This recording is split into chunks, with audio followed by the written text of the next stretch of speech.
très ancien Yves Canet à Seigneur-Okaï. Le grand frère Oula Michael. Allons seulement. Là, c'est maintenant.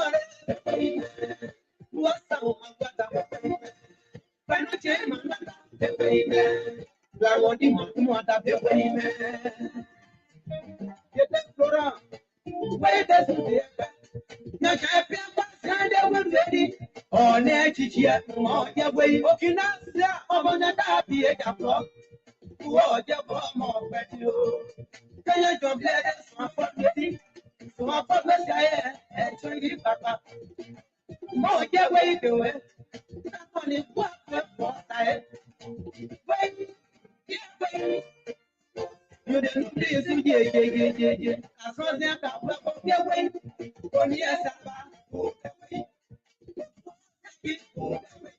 Look, you want to stop around the way.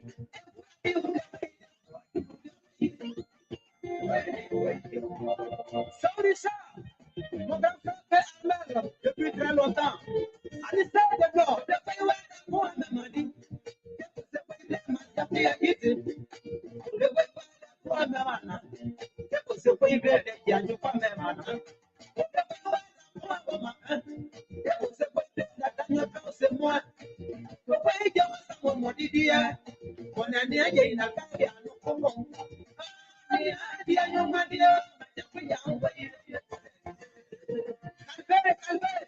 Merci beaucoup, grand frère. À tout coup, Benjamin. Vous allez bien? Ça, on y a où? Apparemment, dit par moi. Monsieur le maire, Jésus, applaudit. Le président M. Paris, on est ensemble. Le confédéral, Lucien Firmin, président Système Barthélemy, Maïs Paris, président des jeunes du Cuba. Merci beaucoup.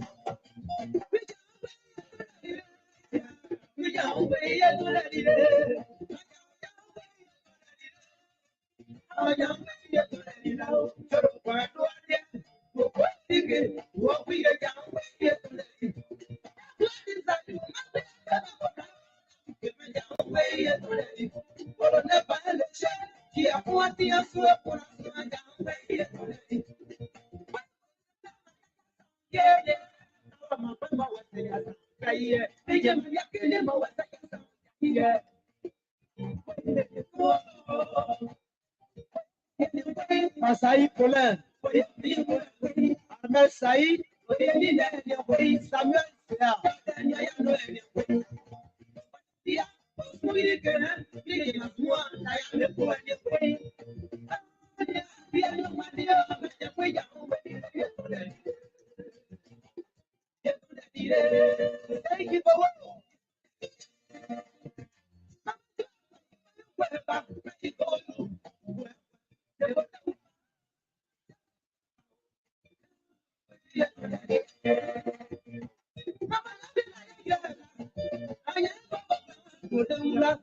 Simon,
Good evening. Thank you so much for being here. I'm Francis Sort of the Liberia Public Radio and Lpr-Tv. Thank you for being here this evening.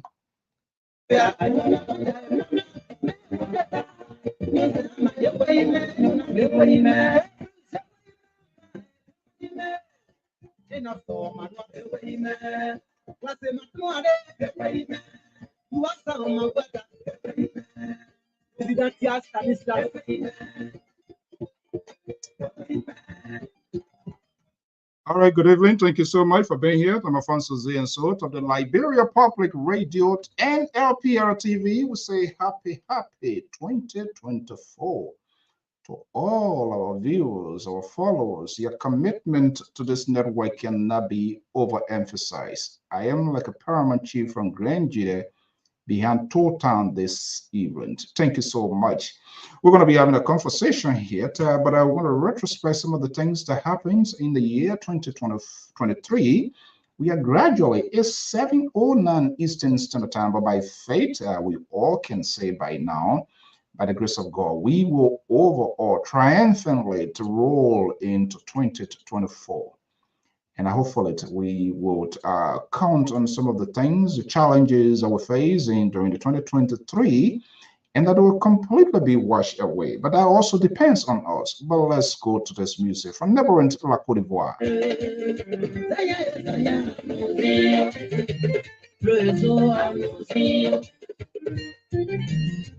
So very shortly they're going to be here.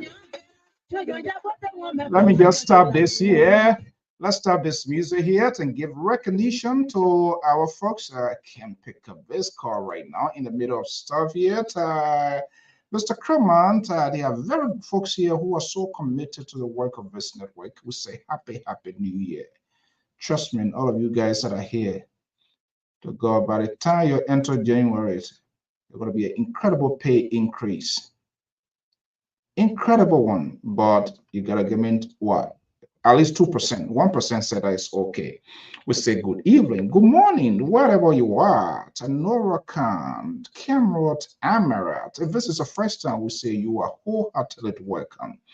This is the official news outlet of the Liberia Public Radio and Lpr-Tv. I am your host here, Anga Alfonso Z and so here. We'll be having a little different conversation here. Hopefully, the analyst is going to join me here. Aaron Toba, good evening. Kafumbat Kroman, thank you so much. Always here. We do appreciate your time, your energy, your passion, and for whatever we do. For you guys, you accept us. You know, sometimes we sound ridiculous on this network, especially the liberal. Yes, I will call your name, especially the liberal. Sometimes he sounds so ridiculous on this network here, but nothing to deter you guys, because all you want to know is to get the best out of your country, and so you're still hanging in here. Happy belated Merry Christmas and a Happy New Year for those of you that we have not interfaced. I will say happy New Year. So we want to say this because after this year, the next live broadcast will be in New Year. So I think it makes sense to let you know at this time. UJ Philip, thank you for being here. Palette Gray, Kakbo Akwe Vavle, thank you so much. Diallo Amadut Dian, we're going to do the best we can to give recognition to all of you for your time. Momota Vasily, thank you so much. Mamadou Bobot Ba, whatever you are watching, and of course, our prime time viewers, listener, follower, Fatumata VM Sherry, thank you so much. Hopefully you, your families, and everybody doing great. And to all of you here this evening, we say 2024, we need to renew ourselves. If the country is to be changed, we are the inhabitants of the country. The country is just a place. So and we need to have some social conversation here. And I hope most of you, let me just make sure and hook their phone line up here. We really appreciate the analyst Tabatari always on here. They get their side. When the day not break go on your side, then they flip up. I want to give you the chance here this evening, hopefully, to count on some of the things, some of the bizarre things that you saw and you witnessed in 2023, be it politics, social, whatever it is. You should have the ability to speak. So we say to Fatumata, thank you so much for your commitment. Bendu Kiawu, thank you so much for coming here. Tabakle, Edward Frank, and Horoshiri, you were one of the first to jump in the hall and giving those beautiful emoji of a Happy New Year. Thank you so much for being here. And we need to have this sort of conversation here. The number will be here. The number is also available via WhatsApp, just in case if you are not in the US and you outside of America, be it Europe, Asia, to Liberia, to whatever any part of the world. Yet messages crazy coming in from Liberia, wishing Merry Christmas and Happy New Year. The one and still people still calling, anything can happen. The no same wave is operating. And I guess you guys are also receiving the last minute to time wake up. Hillary Clinton said 3 a.m. call. These 3 a.m. calls that are coming now is to send wave or do any kind of thing, and because people want to have a start. Samson Kamara, Erwin, thank you so much. Yomo Pen, Flomo Peewee, Snow Command, of course. Thank you so much. Come on, you in South Korea? I didn't know that. Wow, what is the time there? If I have to look at it, and I must every night. I would say every night. Thank you so much for your time with us here. We do appreciate. I think this is more than giving money. Money, more or less, is a secondary thing, but people commitment is what is important, and the relationship we all have built as a family to interface, to have these critical national conversation, hearing from us, we hearing from you as well, regardless of our own political differences. This is a tolerance that we should be having for this coming 2024. So Joseph Boyka, Ambassador Joseph Boyka, soon to be inducted president, he's on the doorstep to the presidency. His success is not just only with him. We got to get that clear here.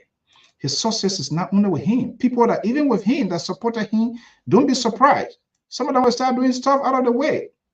And the thing that he as a president should be magical in his doing stuff.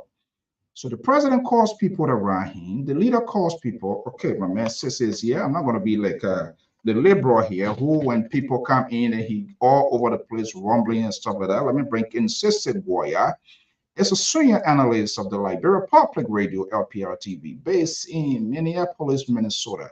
By the way, not me. The liberal calls in the Minnesota politician. But guess what? These guys are hanging up now. They brought in another guy called Terry. He another Minnesota politician. I'm hearing whether maybe you're going to be the religious advisor overseer to Ambassador Boyka. People are looking for position, all kinds of ways. I think I need to start finding one. So let me just bring in Sissy, and we're going to have this conversation. My dear brother and friend, the scholar himself, Sissy Guaya. How are you? I'm good. How are you doing, Mr. So? Why you always got to push up fire before you do something? You want more flower between me and liberal before you even show up, man. The man, guess what? You know me, my own. I get no secret. He said he come and gave what's his name? Oh, Amos George. He's getting ready to label Amos George now. He got some kind of name. Oh. But you remember he started calling that name yesterday, the last 2 days. Some kind of person you've been hearing that, right? You know what he did to what his name, Professor Zawo here? He changed his CDC professor. Something told is ridiculous, unbelievable.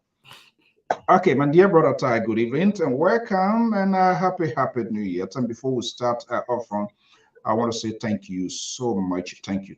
I mean, words are inadequate. I think we have built a relationship here strongly so much.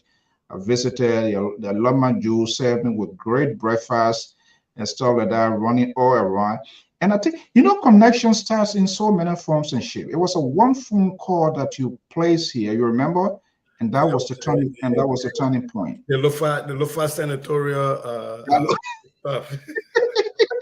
I love our senatorial stuff. And that was the turning point and of being connected. And since then, trust me, we rub shoulder.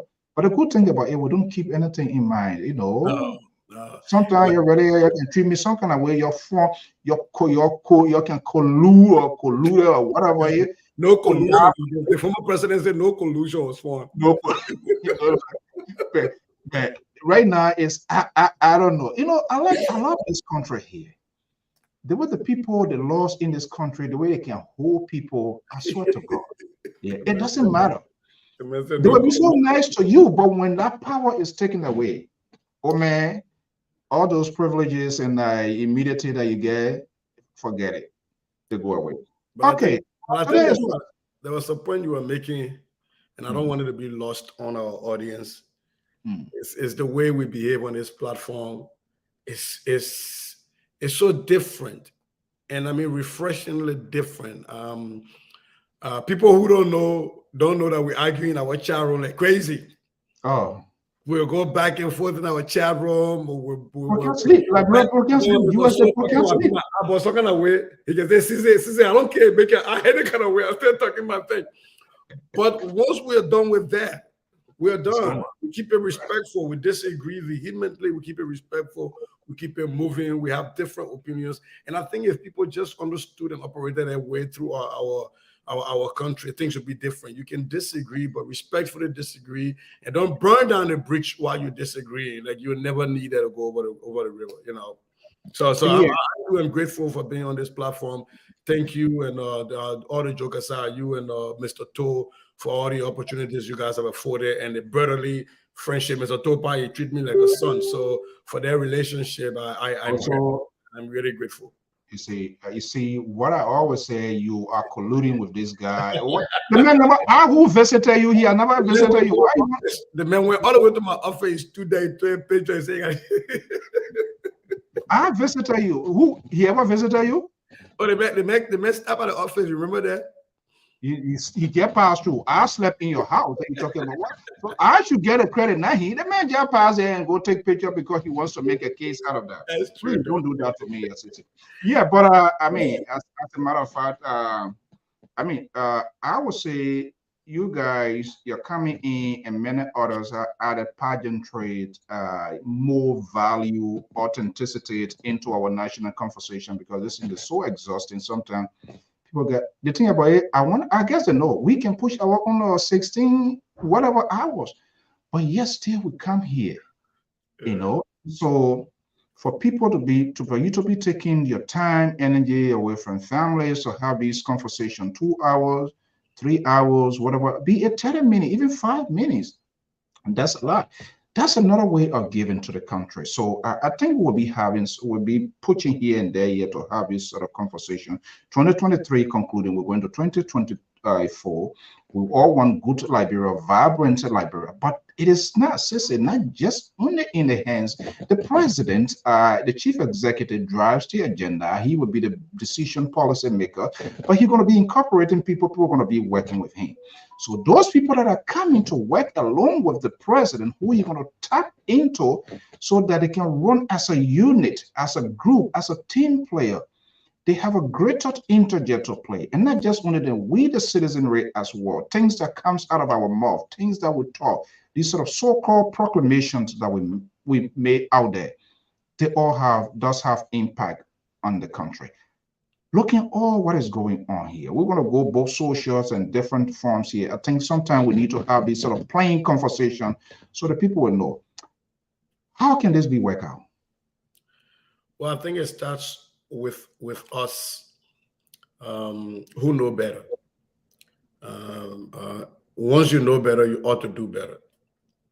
And so I'm talking because there's not a way you form a government in Liberia without diaspora involvement. So to all of our brethren and sisters that are going to be blessed to be called upon to serve the motherland. And, you know, people take things for granted, Mr. So in a country of over 5 million, and in the diaspora where we are almost 200,000 plus scattered all over the globe, to be called amongst almost 6 million people to go and serve. I don't know if people don't understand the weight and the value that brings, that they should take it very seriously. Because for every one CZ Goya that you call to come and serve, there are 10 other people way more qualified. And so I should take that as a blessing, as a chance given to me to serve my ancestors and serve my brothers and sisters. But they don't do it, sadly. And so when I say it's on us who are in this diaspora to make sure that when we are called back to go home and help, we lead by example. And those of us that won't get called, when we get on these platforms, speak truth to power. I can hold Joseph Boakai accountable. That doesn't mean I don't mean well for him as a president. But you know me for that. I can hold my own man Gonglo accountable. Doesn't mean I don't mean him well, but at the end of the day, for me, what matters most is Liberia. Liberia over any personal relationship I got with any politician. And I think that starts with us, because when we start to do that, when we start to hold people accountable without, like you always say, we all protect our own alligator, or then the president will understand that people are calling him out. Then the ministers will understand that people are going to be calling them out.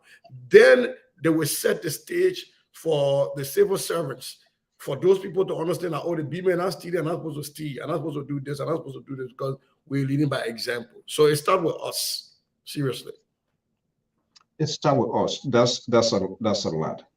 Now, the expectations, I mean, GOL, people are calling for lower expectation. Trust me, that is not guaranteed. If you talk to other people now, they think I come from, rest coming be farther, this one coming be. And so the mind of the people, and I think this is where the media plays a critical role to cut through that corridor, to break that gap, that information that is lacking. But we have multiple outlets with the proliferations of these media institutions. And the thing is, radio program is different from talk show. A political commentator, a propagandist, a journalist, these are two different things. And nothing wrong with that. Nothing wrong with that. But this is what the disconnect comes in with the ordinary person who doesn't understand, because if you come on this network here, you're going to get different pieces of information. You're going to get a different news. If you go to Mr. Gilman, you're going to get different news. You go to Spoon, you're going to get different news. You go to 4TV, you're going to get different. You go to Co-Spoon TV, you're going to get a different news. Because these people, they have their own agenda, and nothing wrong with that. And this is where it becomes a little bit dicey, and the ordinary Liberian people are confused. They come here to hear it, they go there to hear different things in different forms and in different contexts. And things that we hear, mentally we process there, and we eventually end up acting on there. And that becomes sometimes dangerous to the society. I don't know, how can this be contained? Any idea? Well, into 2024, if we are to have better Liberia, if we are to do the right thing, regardless of our position, who we support, who we do not support, but we take a holistic part, say, hey, we are doing this for the country, not necessarily the individual. The Liberian media landscape is becoming like the American media landscape, where people go to their own, they go to the echo chambers, they go to places that have fun. I knew your time. Validate their thought process, right? Yeah. And so people who are known to be conservatives used to be Fox, now they go to OAN and all the other places. And, right. the liberals will always be at MSNBC and CNN. But you have the CBSs of the world that cut through. Right. NBC. Right. As well. You have the NPR of the world, the national public radios, and the local, like here we have Minnesota Public Radio. They cut through the quarter.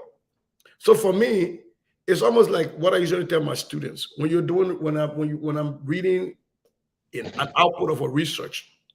I want to know what lens you want me to wear. If a research comes out and says soft drinks, Coke, pop, soda, whatever you call it in your part of America, is good for you, I want to be able to read who sponsored that. Was it sponsored by the soft drink industry? People telling me that red meat is good for me. I want to see who sponsored that, so that when I'm reading their report, I know what lens through which to look at their report. And so I think you asked me, how do we fix that? It's not going to be possible to get people who are super fanatical about the CDC to go to those places where they just talk everything, even if they will see facts smacking them in the face and they look at it differently. And people who support the Union Party government, you're not going to stop them from going to their own platform and getting praise sinkers there, right? But I think what we can do is to occupy that space of the NPR, and very apropos, we are the LPR, to cut through, and I don't want to use the word, but to cut through the mess and let people understand that what you heard over there, here is a lens you should be looking at this thing through. What you heard over there, here's the lens you should be looking at this through. If I come out here and say Loma people are the smartest people in Liberia based on the research I conducted, somebody ought to first check to see who did the research. Do I have something? Do I have something to gain by that? Not that you throw the whole research away, but that you keep that in the back of your mind. That, this was a Loma guy who did this research. Let's keep that in the back of our mind. Then let's look at the data. So I think, and it come back again to my first answer I gave you, it's on us. And this time the us is us that sit on platforms like the LPR. That yes, we come with our sides. And one of the good things you made us to do on this network was to tell the people which side we are backing. So that when I'm speaking on electoral issue, people understood that. So they kept their lens. So that whatever I said, they used that to sift it. But if I just came and hid the fact that I supported Kiwangonglo and just spoke without letting the people know what was my bend, then that would be unfortunate for our audience. And I think that's one of the things we do on LPR that is marvelous. And I think we need to just keep doing that and just calling out other places where the news is not balanced, and just tell our people, hey, it's okay to go there and listen, but they're giving you a lens. They got a prescription lens for you. Put that lens on and understand what they're giving you to read. And people, for some reason, people quick to accept. So I see this this struggle with quality and quantity, and most of the time people goes with quantity because it's big, but the quality tells you the details and everything. And like you said, like in our chat room last night, right? Something was going on, and I was just looking at the like, still going on. Oh yeah. So sometimes I try to be the last to speak or to say something because part of that. You guys are great, smart people, but when people see you as the hair, you got to absorb and see why it is. Do not be the, to get a parable that say in the town, the elder, you can't be the first man to run to see the ugly near the bamboo. When bamboo, you the elder, you go there, look at the bamboo. Bamboo is an ugly animal already. But when you proclaim and pronounce that, you're giving the young folks the chance to do whatever they can do, and maybe they can beat that today. And I think that is important for us here because Liberia is at a consequential junction. And the media has a very great interjet part to play. And it is difficult with us in the sense that all of these people, they have their supporters, they have their bases, they have their demographic that they speak to. And I've kept seeing this here. Sometimes people say, but why I can't bring people here? Of course, we reach out to people. Didn't I tell you about even Senator Zopano was supposed to be here? Yeah, but again, our job is to reach out to them. It is at their will and pressure and say, hey, time, my car tire, boss, so right now I need to face my car tire. Oh, I get this phone call here. And that's how the politicians behave because they want a pathway. They always want an easy way to go through. So when people invite them, they have their people, oh, you go down there, you get one guy down there. That man, no question is this and that. I mean, don't go there. We are advising you. All sort of advisors all over here. We have to deal with it. But here is the question: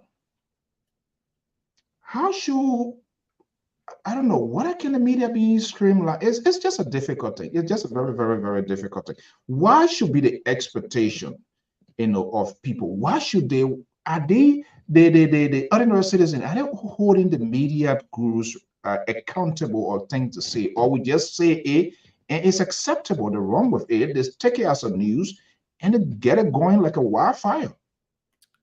Well, it is human nature to want to listen to people who affirm your bias.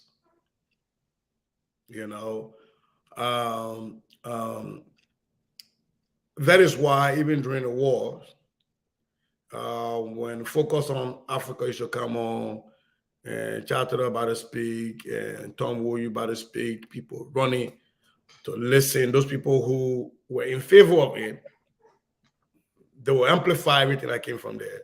And those people who were pro-government would dismiss everything that came from there. And pro-government people will go to the likes of Emmanuel Buya, the late peace be to your ashes, and other people. So listen to them. And so it's always been human nature, Mr. So you and I here, you don't want to hear anything that you don't agree with, right? Right. And what is even compounded the issue is the proliferation now because of the internet, the proliferation of journalists. Every Tom, Dick, and Harry with an internet, with a Facebook account is not a journalist, right? They hear go live and say anything. Or last time I was laughing at somebody. They were asking some questions, and the guy was like, "Man, I just said it here, asked me the same question." I said, because the journalist was not listening. And this is sometimes it's just somebody with an internet and a smartphone. And so, but here is where I think smarter heads have to come in. I think there has to be a focus on civil society, having a non-biased, an unbiased, non-governmental entity that will issue credibility, and say this site is credible. This statement is credible. This statement is false. This site has been known to have 70% falsehood. So when you go there, remember the news you get there, most of it is garbage. It's like here in America, there's this online network called Onion. The Onion just make fun of the news. It's not real news. So people who don't know it, when you go get it, think it's real news. It's not, right? When you go on One American Network, that's where you're going for the conspiracy theory. Everybody knows that that's where you're going to go to get your Donald Trump on, and you're going to get all your thing Trump like, and you're going to get out of there. And if anytime you research any of those sites, there are websites that will tell you what are the credibility of those places. I think that's what we need to do, because now it's going to be very difficult to tell citizens, don't listen to the president, listen to the president. Who can you tell somebody who's been used to somebody causing man cause, don't go listen to the person causing man cause? It's not possible no more, because they get their news, their entertainment, and their whatever else the man cause can do from their excitement from that one place, that one-stop shopping at Walmart for them. But you have to be able to tell these people, look, the news we get from these places, be careful with it. And there has to be credible organizations that have to do that. And I see a space for a civil society group that could be able to do that, to help our people understand the information they're consuming so they know how to digest it. Yeah, talking about entertainment, there has been another aspect that have inserted itself into the media industry, which people find more of a pleasure now to go there to do their free therapy. They go there, people make fun. Sometimes, you insert some political satire just to entertain the audience, but it has become sort of rampant. So people go to those places and they enjoy those things, create some sort of havoc, but people love those things, and they think it's something that is appealing. So what's about the politicians themselves?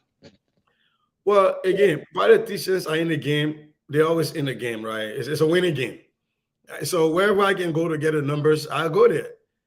Wherever people are listening to, whatever think. Look, when I ran for office, one time I sat down, I was putting together my whole platform and everything. I was writing it out. And so Democratic strategist here in the state that told me, is Mr. Goya, this is great. Liberals will have to pull all kind of things together, right? Heavy BB word there. He said, this is good and everything. He said, but here's what I want you to do. He said, when you go up to the doors to these people, to ask these people what they want. Be prepared. If you are interested in housing affordability, you know what you're going to talk about there. But ask them what they want. If they tell you housing, you talk about your housing plan. You ask them what else would they need. So that they were framing the conversation. The conversation of the doors were being framed by what my constituents were talking to me about. You're right. The priority of your constituent. Right. So politicians will do their way. If going on a cussing platform is knowing that that's where all the voters are, the majority, that's where the people are going to go. Look, real quick, remember this guy Jon Stewart from the Daily Show? It was on Comedy Central. They do these political satires. At one point in time, he was on CNN. They were interviewing him about him, he doing fake news. And people go there. Is he worried that people are going there and they're not getting the actual news. It's just a comedic spin on the news. He said the fact that people leaving your CNN to come to me for news means there's a problem wrong with y'all. Because I'm in the comedy business. People should not come to a comedian for the news. And so I think when you talk about the entertainment piece, the fact that our people are going to entertain us to get news, to get credible news, I think speaks a lot about us who are not in the entertainment business. That maybe somehow, somewhere, we're dropping the ball, and we need to think about how else to rethink and re-engage our people. Rethink and re-engage our people. Okay, like I said, we're going to be pulling the string here and there, and hopefully we're going to open the phone lines as well, so we will hear from our people, our followers. To all of you just come in, if you just come in, it's better late than never. You are on the official news outlet of the Liberia Public Radio. We are on Facebook, YouTube, Twitter, LinkedIn. I just like subscribe so that you'll be able to get a notification. And many people call me that I must say I can screw it up. Sometimes the notification, it triggers.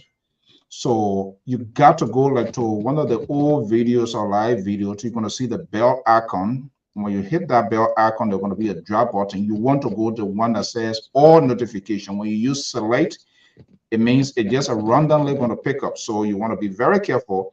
Go to all notifications, and that way, yeah. You know, I'm a chief son, so the total man when you can't wear a commissioner higher, who gonna make the policy man office? Why am I just pressing you? The thing I get close on. Yeah, European stuff. You on what? How you call it? What avenue again? Every day you teach your destination. So I'm northeast. Oh my goodness. Yeah, so I mean, that's the challenge. Okay, let's talk about 2023. A lot of things happening.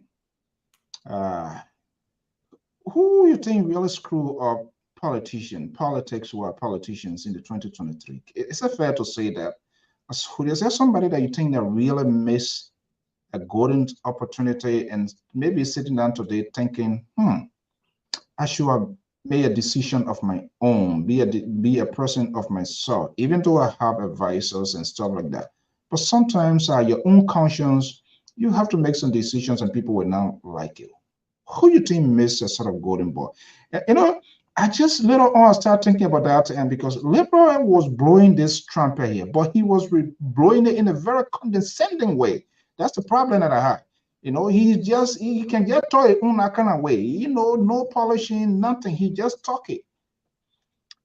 Who you think would have done something different in this 2023 ended election? By this time, we could have been talking about this person. It is other comments. Wow, you're more than Kasuse. So let's have a conversation, because this I've been hearing this often over and over. And Lepro started this trumpet here, but what I disagree with was he wasn't creating the avenue where there would be a conversation. He wants it to be automatic, and I don't think that was the right way. But when you say Arizona Cummings, why Arizona Cummings? There are a lot of reasons. First of all, this is a statistical anomaly. This is a once in a lifetime thing that happened, where a very smart fellow, very learned, by all measures, the ideal leader that we need to raise Liberia from where we all say it's not supposed to be right now to higher heights. He's worked in the corporate world. He knows what it means to, what merger and acquisition mean, what hostile takeover, buying other companies, merging with them, bringing their employees on board, making sure everybody fit into the new corporate culture that you have already, right? Dealing with all of those internal frictions. This guy had done all of that. A self-made millionaire. Came in the first elections, got about 7%. Everybody said he came in late to the game.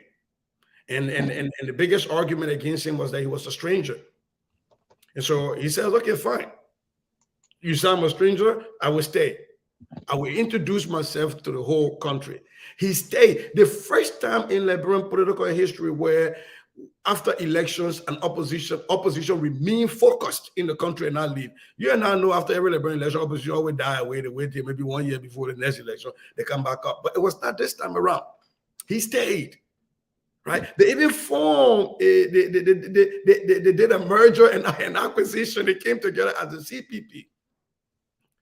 For you to do all of that and not add to your prior numbers, percentage, but actually decline drastically.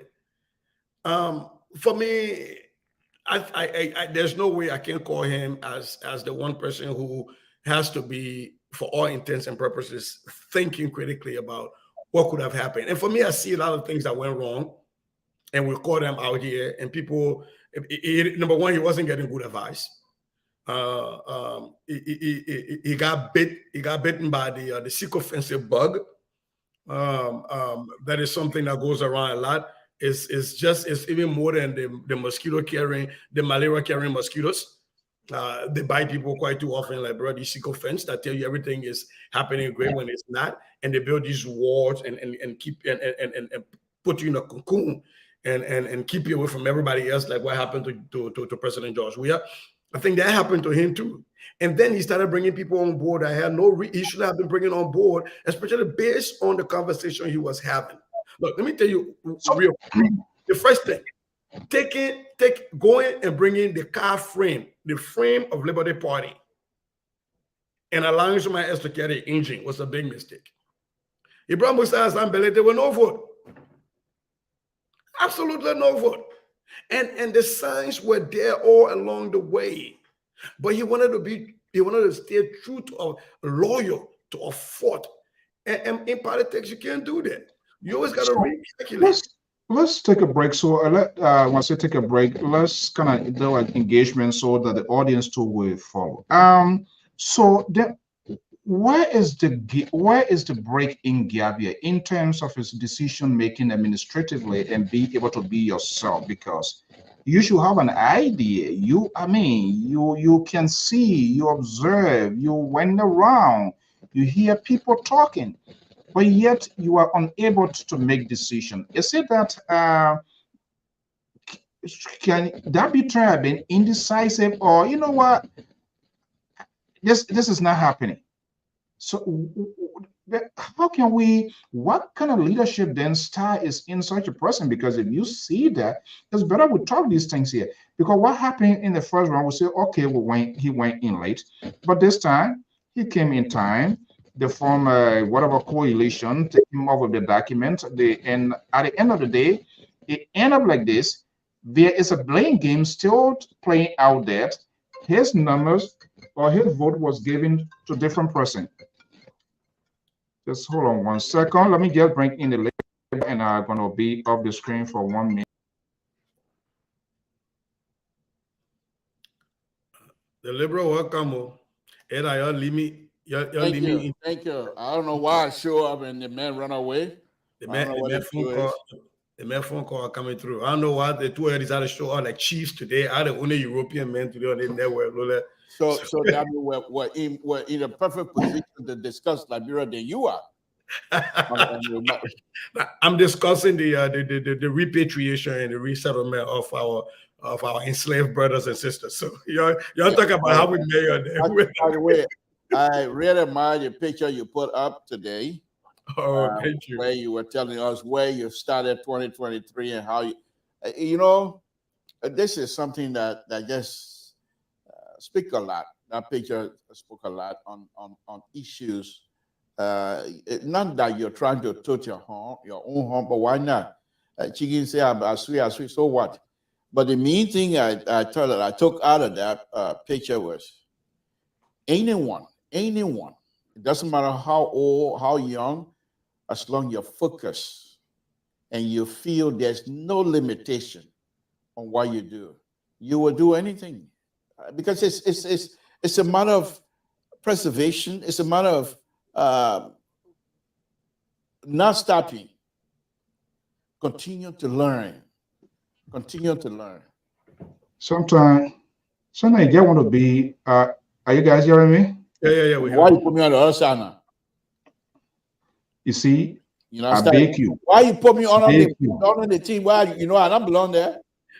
Imagine the live covering your face. Yeah, there we go. Thank you. And now you're cooking with pepper with soup. Yeah, sometimes their joy you can just want to say, and your joy, your phone. Yeah, man. What kind of people then they don't have time for, they don't care for people. When your job gives you a cell phone. Think about this country here. When they give you a responsibility, yeah. I mean, if they see anything, they just gotta make sure. Anyway, it is I get a man to throw their cell phone where say you come for yourself. Your job give you a cell phone. That's yeah. an other problem right there. You get a work cell phone, it's a problem. This is crazy. What? So you buy how they say you want to do your okay, my last name before I start talking crazy to you. The Lpr, good evening. No, continue talking. I'm listening to you. Oh man, he no help to anything. All right, I don't want to be there. Good evening, Mr. So thank you. Yeah. So yeah, okay. Sister, you were talking. I'm sorry, that was my Yeah. So you were asking about the leadership style, and I think what Mr. Cummings tried to do was to delegate responsibility and be this new age collaborative leader. But in politics, and I don't blame him because he doesn't understand the Liberian political landscape, and that's a fact. And so he was why it takes to understand the political landscape. You went into the race. You should do his due diligence. He should talk to people. He should get those signals, good and bad, and make his own informed decision. But that's the point I'm talking, because he was talking to people. The Liberian political system is not such that we've had a lot of academics write papers about that we can read and say, here is the Liberian political climate, here is what I read, here's what I need to be ready to enter, and this is what I need to know. There is no such research. So you have to rely on the players, the past players. And I think that's what he did, but I think he relied on them way too far. Look, the one place I knew that Mr. Cummings had drawn the line in the sand was when he came from abroad. There was supposed to be a program that he was having, and that welcome program was being held at the Liberty Party headquarters. When the Liberty Party was already in crisis, they were suing and counter-suing each other, going to NEC and all the other pieces. And he chose to go to Liberty Party headquarters, and his people argued that the man has the right to go anywhere and host a program. And I say, yes. Just because it is your right to do something doesn't mean it's the right thing to do. And that was the beginning of the total damaging of anything, because that was when Liberty Party just kind of chakla. They said, okay, Musa Berete, the coach say you own Liberty Party, take the car frame, carry it with your one vote, and we take the engine, we carry it on the other side. And for me, that was where everything started to go downhill from there, because from there, they started having these 4 starts, right? In American football, you got these 4 starts, and with the 70K up to today, we're yet to hear about an internal investigation that was done by them to tell us where the blame lies. So from there, things just started cascading, and then he brought on the likes of Daniel Chair, that later on left and went back to the NP to CDC, and then he brought on Toga Greyway McIntosh, that left and went now with Unity Party, and then he brought Louis Brown, who should not have been the face of a retired suffering rally.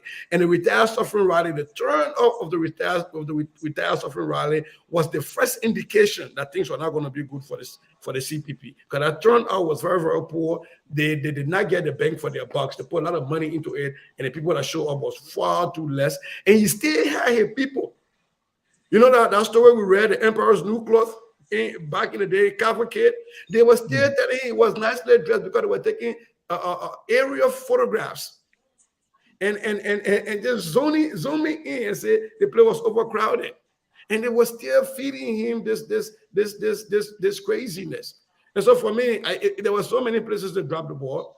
Even on the choice of the VP pick, I don't think they critically thought about it, because I don't think anybody who really critically look at that. I don't think there was a plan, Sissy. Because they believe I try to incite and make themselves viable into this thing. But and your point, then I'm going to bring in the because other they believe that having the daughter of the late Charles Bronski, who has no political linking, no political history whatsoever, was going to deliver the Bastille Belt. That was a gross misunderstanding of Liberian politics. Grossly understanding by the Liberian politics. The House is nearly in for. Terry Collins is a senior political commentator, another Minnesota politician, strong ally to the Liberal Progressive, is here. Terry, good evening. Good evening, Mr. So, and the panelists, to the Liberal, to Sissy. Good evening to everybody, and happy incoming 2024. Okay, so what we're going to do here, we're going to be going through all of the corridor here, putting strengths and stress. We're going to go social, we're going to go political, and sort of take a retrospect the 2023, the political disaster, who was the pink hair and all of those stuff here. So let me bring in the Liberal here. And as I said in your absence, I would say it right in your face. You can't do me nothing. My head not in your mouth, your head not in my mouth. Right? This is the end of the year, so we're going to use some of these ridiculous voices here. Yeah, Blocko, nothing can happen. But Liberal, I know we had a conversation back here today, but accept your expression the way you wanted it to be processed. I have a very strong view, being a moderate Democrat, not like you, the other type here. We were looking at the comments. We try to look at the political process, how it plays out, and things that we should watch for subsequent elections to come. You started with this trumpet here, except I feel your explanation to your reason was condescending, to being disrespectful. You were just pushing to try to shove something in people's throat. Come in, go on a boycott. Come in, go on a boycott. But just from all indications, I've talked to other people, there seems to be a missed opportunity, and probably a sort of refined conversation wasn't created. And again, our people taking those sort of political risk is lacking. It was good for them. Out of 4 teams, I mean 4 parties, it was narrowed down to 2. I thought they would have done the CDC style. CDC made her position no straight. We need a big head. MPP being the next party, say, okay, we're going number 2. And the other guy. Now, from all indications, he seems to be on the track. So coming now, here we are. Look at the last phase of this year. Can this guy come back 2029? Of course. Thank you, Mr. So it's a very interesting subject matter that I have gotten myself in trouble so many times with ANC group, and they have even questioned my judgment, my political decision-making process as far as they're concerned. But I still stand my ground. I believe that what happened to Cummings is a sad thing for all of us. Because if Cummings has been on this ticket, it would have been like you multiply John Molu twice. However, there were those that was around Cummings that felt within themselves that they don't need help. And what they face to realize, they are not popular. Now, you're facing the most popular person in Liberia, President Weah, who, in fact, misused his popularity. The people around him also misused his popularity and decided to enrich themselves. So Liberian was angry. And the demonstration, not only Liberians alone, sedition, remember CDC was angry. And they demonstrated that during the 2020 election.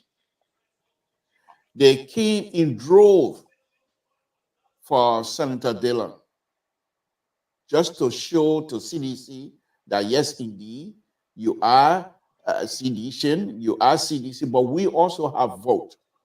Do things right. That was a message, a clear message, sending to President Weah and his people. Do it right, we stay with you. If you don't and continue this path, we're not going to stay with you. But that's President Weah. as far as Comey is concerned, I think I said that here on so many occasions. Comey came to this thing after having the election, 2017 election. He himself said, I have an audio here, a video here, where he said people don't know him much, which is true. But that does not negate the fact that Comey, in all, including my own old man, Comey is the most politically savage, not experienced, 2 words now. Ambassador Barker has the experience. But Comey, based on the fact that he has gone through all of the wrangling in terms of his private life, that's the kinds of person, a manager like that you will want to manage a troubled country like Liberia. And Comey would have done such big deal in Liberia. When they came into this, from my perspective now, when they came into this CPC collaboration, Comey decided to trust them. How you look at Bernard Ure and say, I put my trust in you? You already started abusing yourself. Bernard Ure and including my own old man, they are all Liberian politicians. You can't depend on them. You can't. That's who they are. That's their life. Look what happened between Ambassador Barker and Ellen Johnson. The person served you for 11 years. And then time you flip them over. That's Liberian politics. But when Comey came in, he decided, okay, these people are trustworthy. They set up a program to say, hey, we're going to go for, how do you call it? What's the word, primary? If primary don't work, we'll go for CP, whatever. Yes, and all kinds of people. Comey believed that he was going to demonstrate to the Liberian people and say that this is what I can do, and people were going to vote for him. So quickly here, his ultimate goal was to follow he tries to follow the right system to get the right thing done, so that he will be projected being seen. Day one, Mr. So, Bernard Ure, my own sister, my own uncle, were not into it. Who your sister? The beautiful, most important senator who will soon be Senator Pro Tem in the Republic of Liberia, Senator Yomdi Kaka Lawrence. So, and my own uncle, and soon to be President Bakar. On a very serious note, Ambassador Bakar was never going to go second to nobody. So that should have been recognized by Comey from day one. Day one. This old man served for 12 years. Even if you bring elementary students, they will understand that. What Comey should know better. Should I ask this old man to go second to me? He's not going to do it. They all knew that. Another important thing, if you watch, they decided when they were getting ready to crown Ambassador Bakar, they wanted Comey is also in the opposition, but vying for that same position. Comey should be there while they're crowning the ambassador without declaring him the standard bearer. Who does that? But Comey should have known better. Going into this, what I thought Comey and his people were, and Cesar said it correctly, there were people, not that they were not aware of these things, but they can get 1 cent, 2 cents from Comey. By just telling him, Bahu, you're doing good. They think you're in your favor. That kind of Liberian way of doing business. Comey thought that he had it. And that's what I asked him that question here in Sacramento. You trust, but you did not verify. And he agreed with me. He said, yes. But he said something. He said, and that's for me, that was the downfall, the whole thing. He said, I'm a type of person, I'm quick to trust. But if I give you your trust, and you misuse that trust, and I take it back from you, it's difficult for you to regain that. And I think from that point on, things start going downhill. But Comey, lastly, Mr. So, and I will be ridiculous on this one. That's what I do. I'm very good at that. Comey should have put Liberia first. Comey put himself first. And it didn't work out. Comey should have put Liberia first and said, you know what? I know I have the ability to lead. I know once the Liberian people see me as vice president, they will know I can do it. Then your 1% here, he will soon be arguing and Comey is supposed to go beg. That's not what we're saying. That's not what I'm saying. Comey going into this and say, okay, oh man, from day one, I'm coming on you. Let's get that straight right away. Nobody else. And you put that in the document. The government was going to be certified. They were not going to push you out. But when they felt, oh, okay, that's how you want, okay, we'll deal with it. And it's regrettable because Comey has so much to so much. All right. Okay, my own friend and patron, Amos George. Please don't call him legendary tonight. Please. It's a New Year Eve. Don't call him legendary because I don't want him to go to New Year thinking that he's a legendary. I am the legendary on this platform.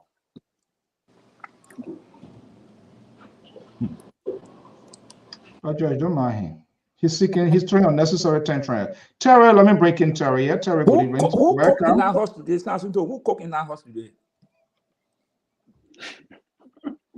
Labor Bay, never slap Labor Bay, he paid there. I thought you come ignore him, move on. You know what you do for Josh? He don't cook the train don't like pepper, the train they don't like the half. That's why I'm talking. When he cook, you will put pepper inside, they meet everything. Yes. But they want that's what I'm talking about. Yeah. Then we say, daddy, they clap it. Then when you don't do that, you put a crumb, you say they say, listen, I didn't get in the end, they say the Mary King, let them go get their stuff. Okay, Terry, let me just bring you in here. You know, this is it's sort of kind of like painful. The dishonesty and people are not honest with people. There were a lot of things. And the worst thing, another aspect was Samson Toussaint was one of those who caused a collateral damage to Cummings when he was defined, and ANC folks were able to kind of regain his status. And I can tell you what that was at that time. There was no live Facebook feud. I remember the faces of ANC those days. The same Professor Wilmer Ray, Kwame Clement, this guy who is the ANC super power guy. They were the faces of ANC. How he came into play, that plane landed to rough. And I don't think that deal was properly set up there. It became a fraction and people were discontent as to how he took over the ANC. That is still there. I'm not sure whether he was able to seal out that deal and everything just went that way. Do you share the views of the liberal Sissy, was it a missed opportunity by Alexander Benedict Cummings? Because, and it quite makes sense. He was talking about the manner in which he was blowing that trumpet, go on the man, go on the man. Tonight, he becomes a little bit much moderate and explicit in his argument. He did not do that. But I know the reason why he was doing that. He was doing it in a very condescending way because he had a pick. He picked a side. He wanted Ambassador Boycott to be here. So he was throwing that garbage, and the ANC people, they were upset. Most of the time after phone calls, people were calling me. We don't like how the Liberal is treating our guy. But that was a political gaming he was doing because his interest was in it. So he was doing everything that this guy would not do it. And he did it right. Now he's softening his tone because whatever he wanted, he gets it. And I know you're going to be supporting him because you are on the same side here. But do you think was that a missed opportunity? Who should have really initiated it? Who didn't exercise political tolerance and to take the risk to say, you know what, let's do it this way here? Do you think Cummings missed an opportunity here? Because Jeremiah Kuhn is in the picture now. And of course, Kuhn going to position himself. I don't know how, depending how your Unity Party going to do it, depending how the Unity Party going to keep the whatever overnight coalition they have now too, how they're going to be accommodated, that's another thing. But the base he coming from is a very critical base to the electoral process in Liberia, Nima County. Yeah, I think I share some similar views with senior brother Sissy and the Liberal, but I also have a diverse view from the whole Cummings saga. Because if you say missed opportunity, it depends on what kind of opportunity that we're looking at. Because could Cummings even work as a vice president to Ambassador Boycott? I would doubt it. Mr. Cummings cannot work as a vice president to Honorable Boycott. He's not a guy who will be subjected. So for his level of what he termed as opportunity could be diverse. All right. So not because he didn't win. So that means he missed an opportunity. All right. Because his level of opportunity could be different from the level of our opportunity we're looking at. We're looking at an opportunity that Cummings could be the vice president to Honorable Butler. But what if Cummings could not work as vice president to Honorable Mr. Butler? Collins, that's exactly what I'm speaking to, whether he was to take that political risk, considering all of the packages this guy put together. Like I said, 12 term. He was the person who he worked with, Ellen Johnson Sirleaf. We didn't see it. It was invisible. I can't say for sure she didn't do it, but if somebody worked for you for all that years and the person decides to take a race, you go out there to campaign and do all of those kind of things. It was nothing. She just played her own game. So it was obvious that he Boyka could have not, under no circumstances, to have gone to say, okay, I'm going to go on person. What I'm saying, did he coming could have capitalized on that, because they were the four. You had a guy who from nowhere, we just saw him boom. He bumps into it and he becomes the vice president now. Yeah, that's what I'm saying too, also, Mr. So, because in my opinion, I think Mr. Cummings could take the opportunity, and today maybe he would not be vice president even.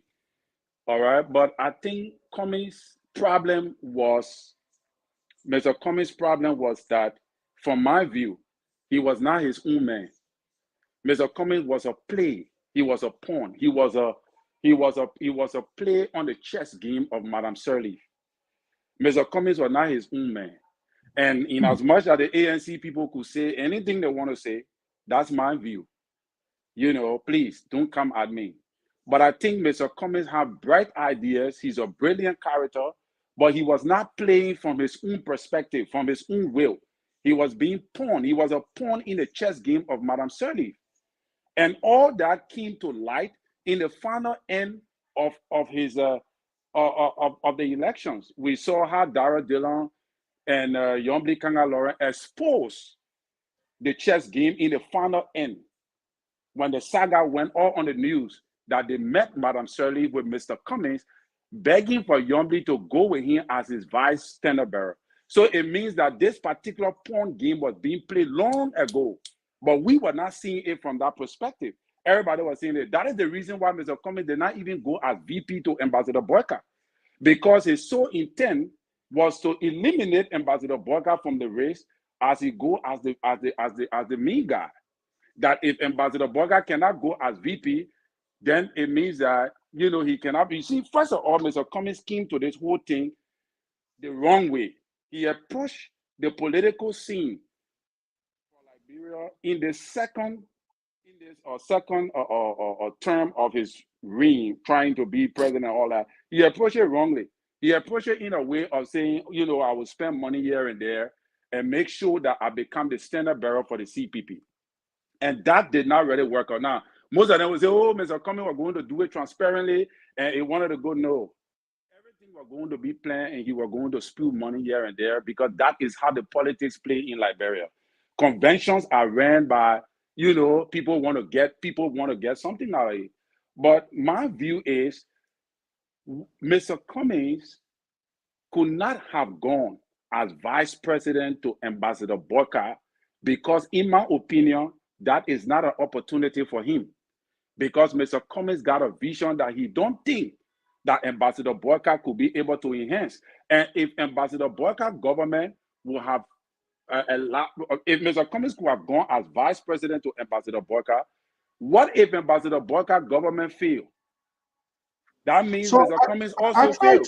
So he would not have become president in 2029. So we also might look at that 2029 is not guaranteed even for what he name, for Jeremiah Kuhn, because 2029 success will depend on Ambassador Boyka's success. The reason why people went back to Ambassador Boyka, because there were successes in Ellen's led government. So people said, because Ellen had a good time, she did this, he did that, we can still go back to that track record. So if Ambassador Boyka fails, Jeremiah Kuhn failed. So we got to also take into consideration. So in my opinion, I don't think it was a missed opportunity for Mr. Cummings. I may play the devil advocate to now, but I do not think that it was a missed opportunity for Mr. Cummings, because Mr. Cummings would not have been efficient or effective as a vice president to Mr. So Honorable Butler. and that's what I try to understand here. And I want to give you 30 seconds. I've got to bring in Amos George. When you say he won't be effective, why? In decision making, policy driving, pushing the agenda of the president and all of that, what is lacking that you think he couldn't be a good vice president? I think Mr. Cummings is a guy that belongs on the top. He's not a guy that can serve under. From his demeanor, from his temperament, from the kind of character I observed. Even in the CPP, you will find out that Mr. Cummings was always speaking, even when he was not supposed to.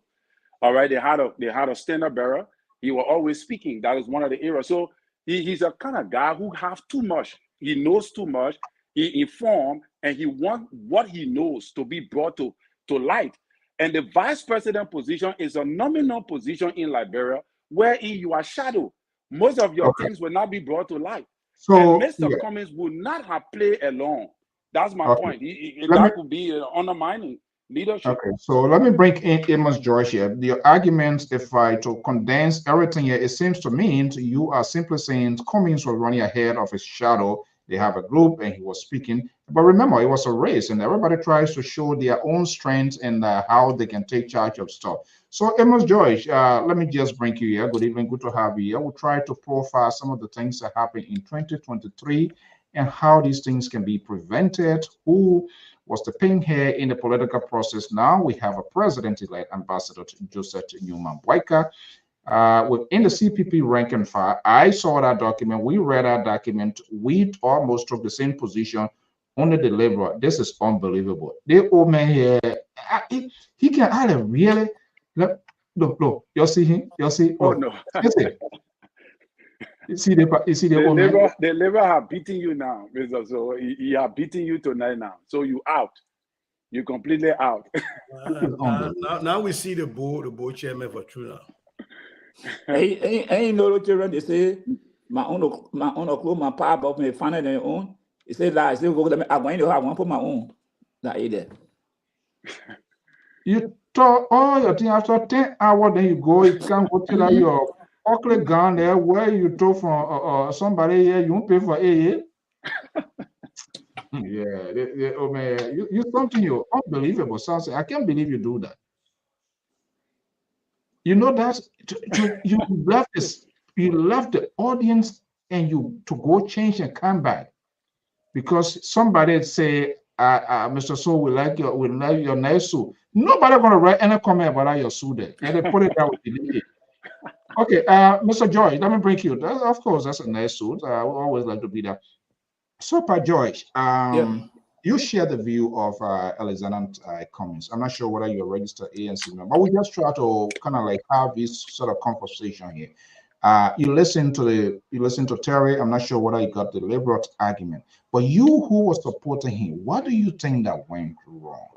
Was there anything that he felt below the belt that he should have done to have changed this narrative, to have avoided this sort of conversation that we are having today? Good evening to all of you. Sissy, have a sympathy and extend my sympathy to your wife for the loss of her uncle. My sympathy too, Sissy. Sorry for that. This whole Cummings, the Baga issue. I don't have no comment on it. I don't want to rewrite that issue. The Liberian has spoken. Wow. So no comment. No. This is weird. Okay. Yeah, this is. All right. Well, we don't. Our job here is to ask the questions and okay. Let's move forward.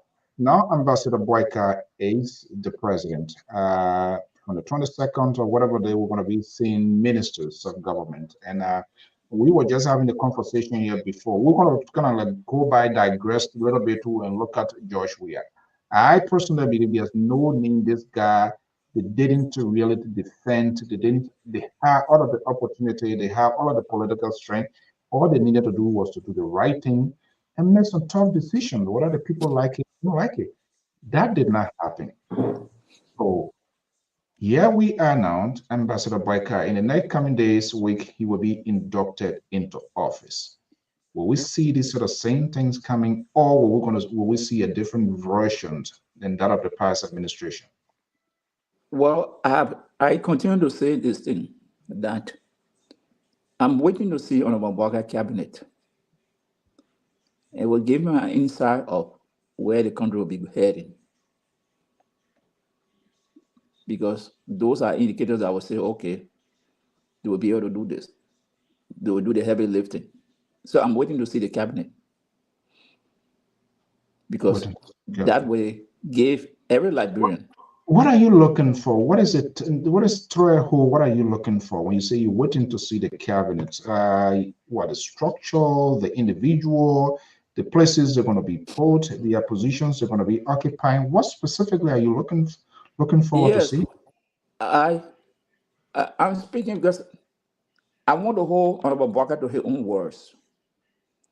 Recently, when you're on VOA, he said he would be appointing people with caliber, people with reputation.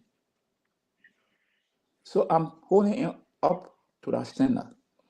And secondly, these people, will they be placed in the right place? Those are the things I'm looking at. So I'm waiting to see these high caliber people that he made reference to will be bringing. So people with experience who will be able to deliver, to perform and deliver.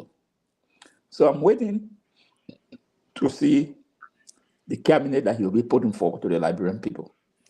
Because as I said, that will give me an idea what the policy or how the policy will be driven. Okay.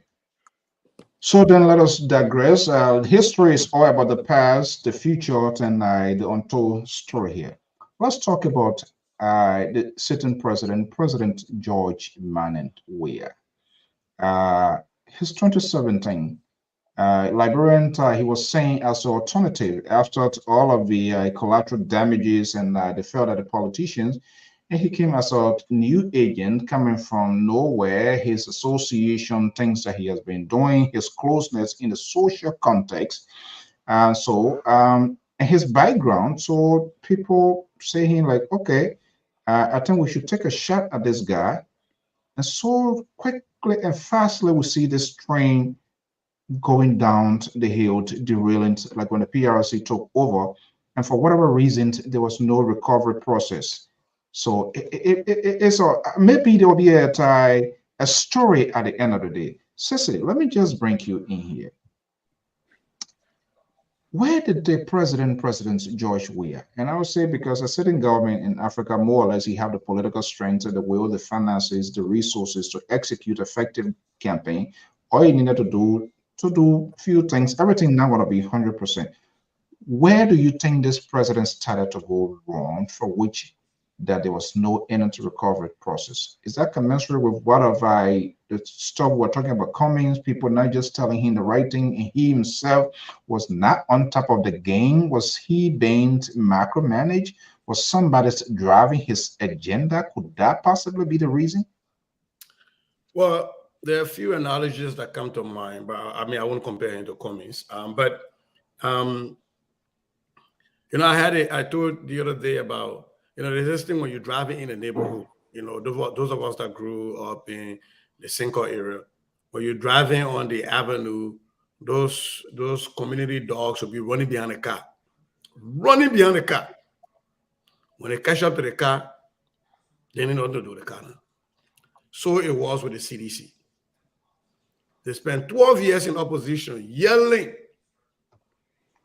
and they could quote every revolutionary African that had lived before. And they were the grassroots, common people children, market women children, they referred to themselves, doctory. And the minute they caught up to the car and they gave them governance,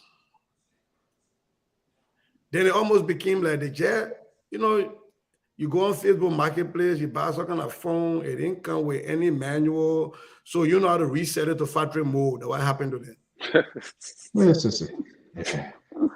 So you bring Facebook Market? Feel sorry for the people say, man. What are you talking about Facebook Market? Because one of the true essence of leadership is you have to continually evaluate. right? Anything that you lead, even if it's a project, you have to evaluate, reflect, and see where there are opportunities for growth. We call them mistakes, but in leadership, you call it opportunity for growth. Where are we not getting our bang for the bucks? And when your phone, you continue turning it on and it's going off, you make one call, hang up, you're talking to somebody, hang up in the day. Most people will tell you, man, try to reset that phone, reset it to factory mode. But that is assuming you have a manual. You have the like I'm going to use my uncle term that you're not able to pronounce. You have the wherewithal. That's why the person called you are trying to say this.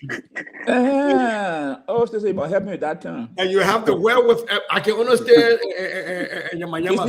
speaking Yamayama, understand. When they catch you on the highway, don't that one in the chat. I was asking to pronounce it. I get three chickens.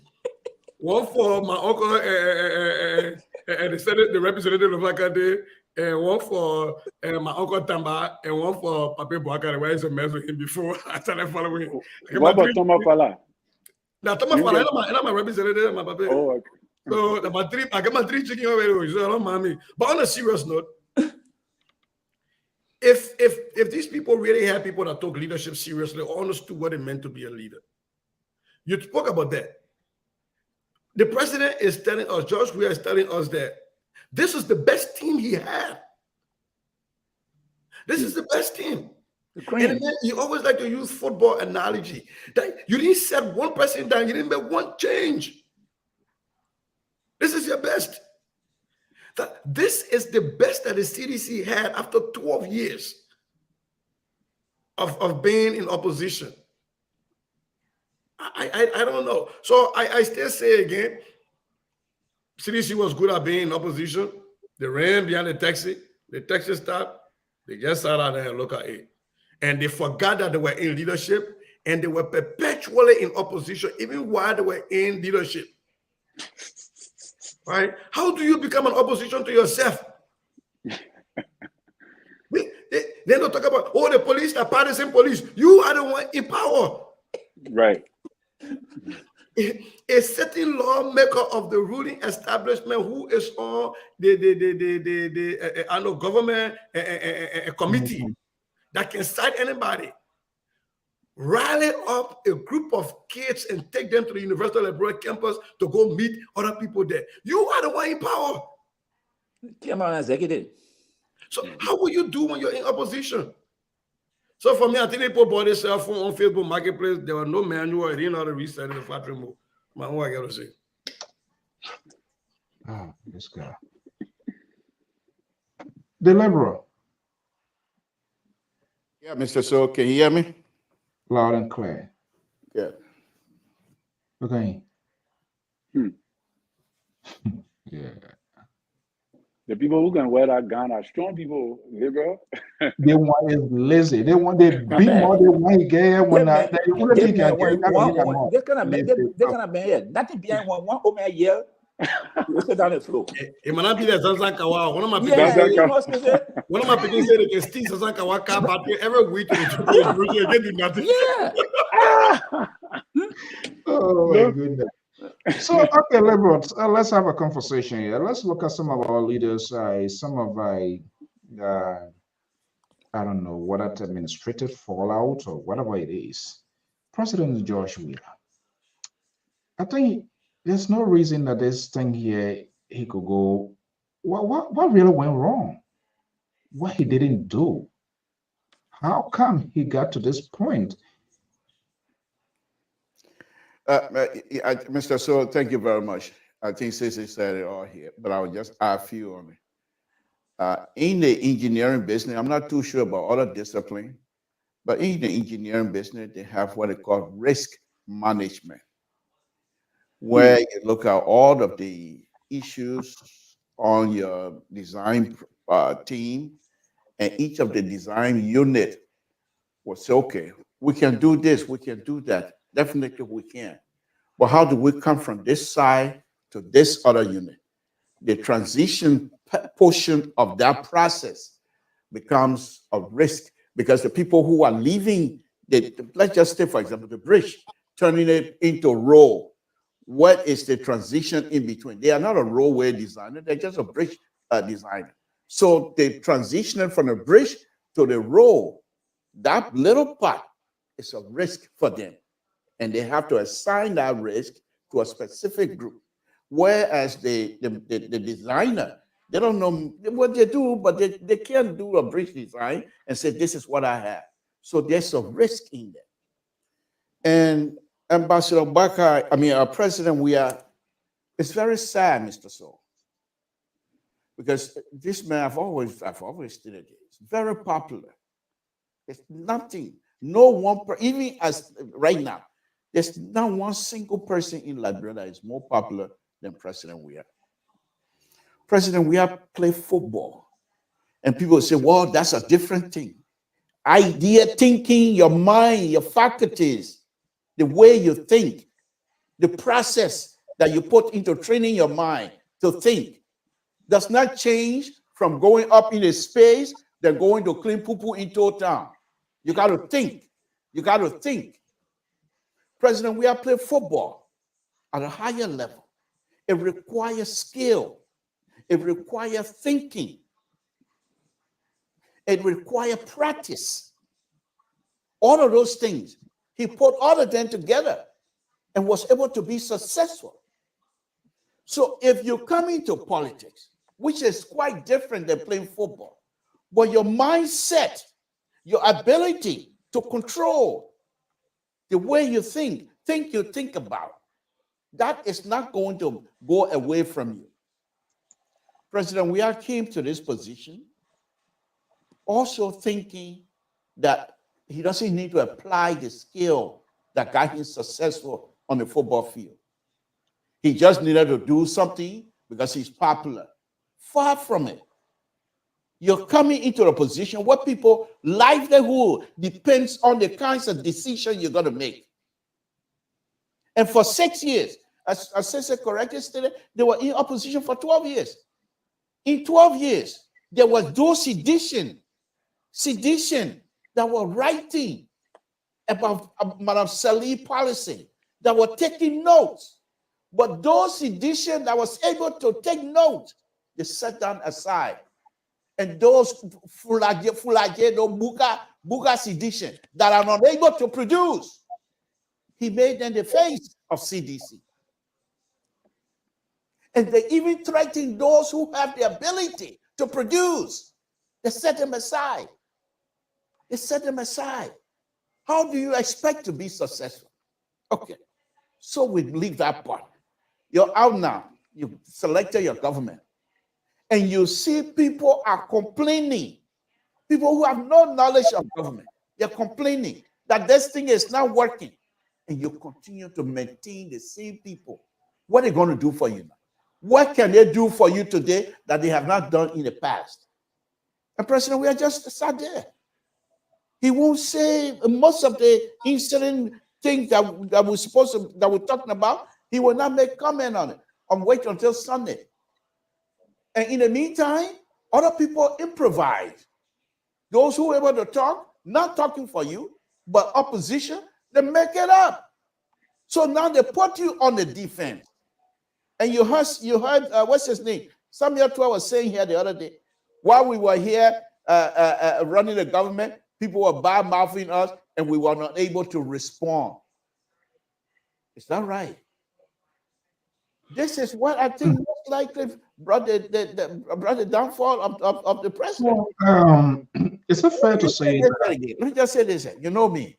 And my they can't do anything on Bloku. Let me just say that. This election, Ambassador Bakar, he's very smart. And this is why he continued to insist that we all have to work together. Because he recognized that this election, it is not about him. Most of the vote that he got were angry vote. Not for him, but against President Weah. And Ambassador Bakar recognized that. He knows, but those type of vote, they are not something stable. They're just like me, unstable, as you would say. So this type of vote that you get, they're not really yours. And so he recognized that. How does he fix that? He knows that Liberians are divided. Come together. Let's build this country. If anybody don't want to work and you want to run your tabata on one side, Samsinto will deal with you on this platform. I will call your name. If the You ever call anybody name yet? I will. This time around, I will give you small thing. I will give you small thing. We're getting there. There's going to be New Year. New stuff. So anybody, Ambassador Baka, keep playing this. Say, come and join. You don't come to join. You say you in opposition. You're talking Tabata. I will call your name. And I will bring you to book on this platform, Mr. Soul. Okay, let me go to Amos George, and we'll try to open the phone lines for our folks too to get their take, their own retrospect, their own experience, and what the thing went wrong. All of this sort of conversation is meant to make to strengthen our country and to make sure to get the best. Amos George. Yeah. Is President Weah, was it on purpose or out of unknowingly to say that he used himself as a sacrificial lamb because people who he felt, because I'm hearing some things coming out of him now, speaking from the pulpit. I'm not sure whether that would be the ultimate memoir. Usually every president when he leaves office to get a way of saying it, but maybe his own is in the auditory version by speaking it out. Some of these people who are nowhere are brought in. And yeah, we are here. Did he use himself as a sacrificial lamb, or was that all the job was just happy for him? Which one? I'm confused. No, he didn't use himself as a sacrificial lamb. The man just didn't able the job. He didn't able the job. This man could not take an independent decision as a leader. Let me ask something too. He brought in a football analogies. All the team President we have played for, did he serve as captain on one of those teams for 1 week? Oh, come on now. Okay. No, but because I heard that question. Hold on there. So what wrong with he asking his question? You want to sanction him from? You want to stop him from asking his question? No, he has the right to ask a question. When I finish, he can respond. Why he can't ask his question? Okay, why ask the question. When I finish, you respond. Okay. But why are you being I'm already, hold on 1 second. I'm already upset with you. You have no business. I took my time. You know how many places are open together. By the time you saw me, my God, blue, you've not wrong. You now go put on that your 1952 gun or tire. I'm not happy with you. Emo George, go ahead. Yes. President, we are even on the Lone Star, what he did there. Today, people say complain about his leadership on the Lone Star. Many of his friends complain how he drew up the team and led to the team's downfall. They still blame him today for it. But let's come to the political issue. I heard one time President Williams say that he can't sack people because he and people they suffer, they came a long way. Is that a leader? Is that how a leader will speak? Oh, so because you and I fought to achieve something, and you're going, or I'm going the wrong way, so you just keep me because some who fought to get there, when I'm doing the wrong thing, you just keep me. And you have the power to say, look, you know what happened? Go and take a rest. He never did it. Never had the willpower to take a drastic stand, a measure that would send message to the other people to say, hey, if you don't do so, you will go, you see what the person did to that person. No. It's like he pepped them on the back. Let's go, the people will not do anything to us. This is what the men were doing with the country. Something happened, people are yearning, crying. The person we are like, there's nothing happening in the country. Then he heard it like people calling people names. Mr. President, get rid of this person. What? He didn't have to do it on the people turn, but do some assessment, do some evaluation. He went to retreat. He said, well, we'll make some changes. Zero. So the defeat of President Weah, he brought it on himself. He was not able to stir the ship. This is what happened because President Weah could not take any independent decision.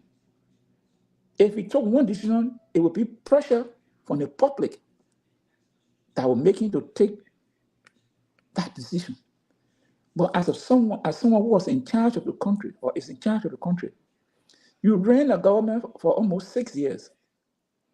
No cabinet reshuffle, major reshuffle, nothing. So, as this was saying, that's the crew that President Weah got on his team now, the cream of the best of Liberians he could get at that time, according to him. So, whether they were not performing, that he could not go outside to bring somebody, he didn't see that. He didn't see no all qualified Liberians to say, you know what happened? Let the person go. You have been here for 3 years. If anything, you have served. Go and rest. Maybe after 2 years, if I want to bring back, but go and rest. Let me bring somebody in. No. He didn't do it. He kept these people. And so if you expect that he was not sacrificial land, he himself did it. Look at the campaign, for example. Mobile have been chairman of the party all through. Send the king to power, send Nigerian Market let the main chairman. He had been there. The king overnight, they say, Eugene Namo is taking care of the campaign.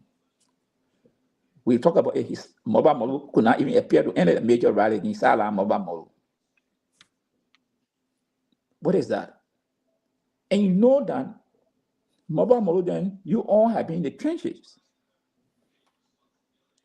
Eugene Nangbe, the support of many people see this happen with Eugene Nangbe, but they say Eugene Nangbe betrayed him. But you brought him back and elevated him. So those, I think you did it. He heard the people crying. No. But he was like, I don't care what you say. I'm the guy. I will do it. And at the result, what happened? Lost the election.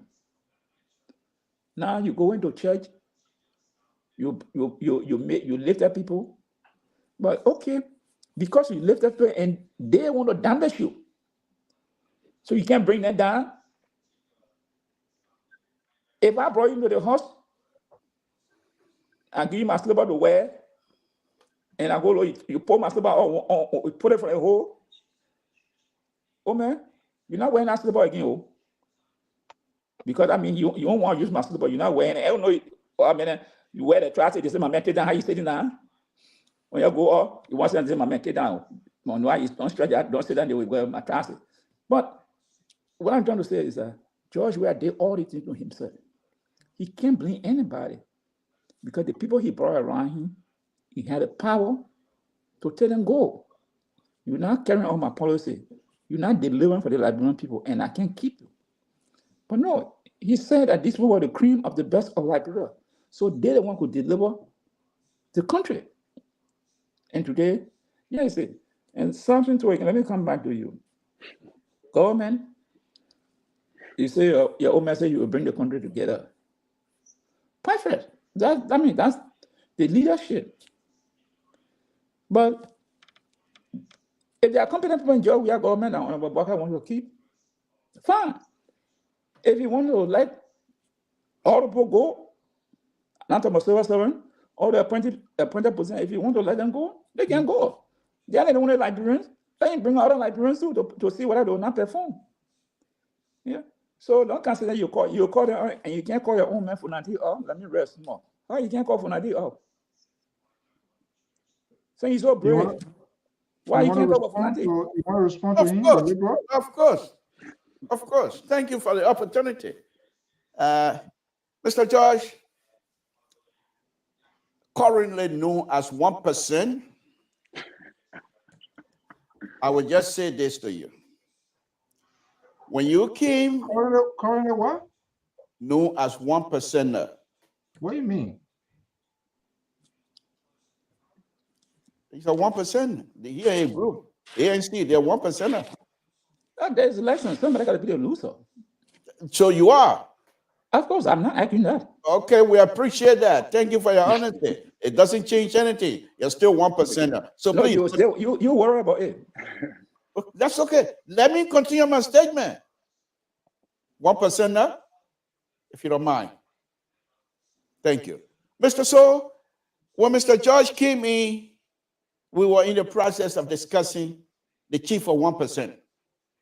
And he said he was not going to discuss that because the election is over. But guess what? He came back and go into the playbook of the 1%er and said, same president we have when you were playing, when was the last time he was captain? Was it not the same statement made by their 1%er, Standard Bearer? The Standard Bearer made that same statement. This is unbelievable. These people, but I don't blame them. Many Can you dispute that? They don't understand Tabala. So they have no idea. When President Weah was controlling the Tabala process in Liberia, was it not President Weah and his people that almost went to African Cup of Nations? Look at the word almost. The best of 1%. I'm talking, please. You're talking about 55, 50, what more percent again? 50, 51 point something, 50%. Anyway, whatever it is, I was more than 1%. Let's forget. So please, get me the platform. My percentage is more than 50%. So please, let me speak. Can you please go ahead, please? I don't know who you're blocking. Okay, but you tell him to give me the honor.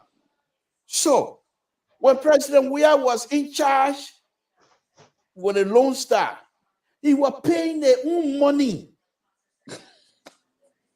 Yeah, whatever. He was paying his own money to carry the Lone Star to another level. When President Weah was playing in Europe, yeah, he was never the captain. But for goodness sake, what major soccer team in Europe at the time that was not begging for him if he didn't be a captain? They wanted him. Being a captain, yes, you can do here and there. But his ability to score, his ability to win games, made him the best ever. So please, spare but that me doesn't make a good leader. Subject matter when it comes to football. No, that doesn't make you a good leader. Spending your money on the team, that doesn't make you a good leader. Get that. Okay? Get that to the back of your mind. Not because you're paying money for someone that make you a good leader. Okay. You can spend money, but you cannot run things effectively when they put you in charge. Why do you think the inspector George Weah today he talk about it on the field in Liberia? Why? I give up. I give up these 1%ers. No, I just cannot deal with that Why? anymore. So come on, George. That's notion that you spend money because you can spend money, you're a good leader. No, it doesn't fit. You can be someone who spend money but cannot manage people. That's two different things. Spending money. Okay. What happened to your 70,000? What happened to your 70,000? Since you're such a good leader, what happened to your 70,000? Wow. Huh? You cannot defend what you said. Okay. You cannot defend what you said. You said something, and I just trying to tell you. Now listen, you add about 70,000. So now can you compare Mr. Ezra coming track record with that of George Weah when it comes to leadership? Can you compare that? My microphone, it's not working right now. No, don't say your microphone now on. You're hearing it. Don't cut it off. Don't cut it off. You cut it off. You can't hear it. Yeah, microphone, earphone now working right now. What is your track record? Mr. George, can you compare with Cummings or any other Liberian 6 there in leadership position? Is Mr. So, is Mr. George still talking? Because I can't hear him.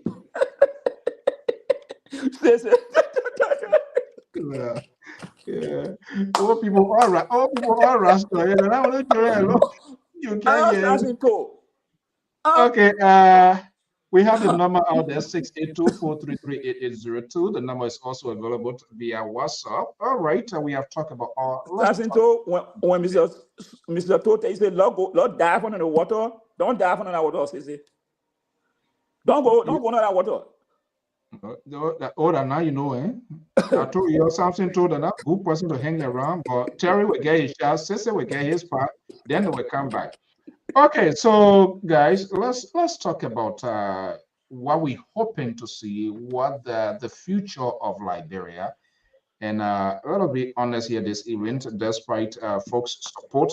We say happy New Year to all our folks, our reporters, Louis Massaquot, our man, correspondent based in Liberia with Big FM as well. Jose Nyuma Boyka, ambassador to be the next president.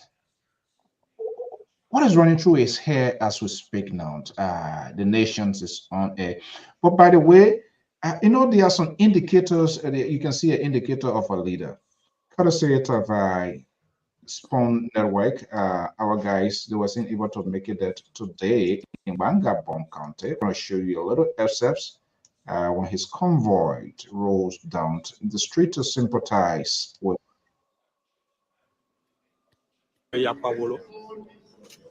Of the LPP, religious leaders, as we make our way in the church.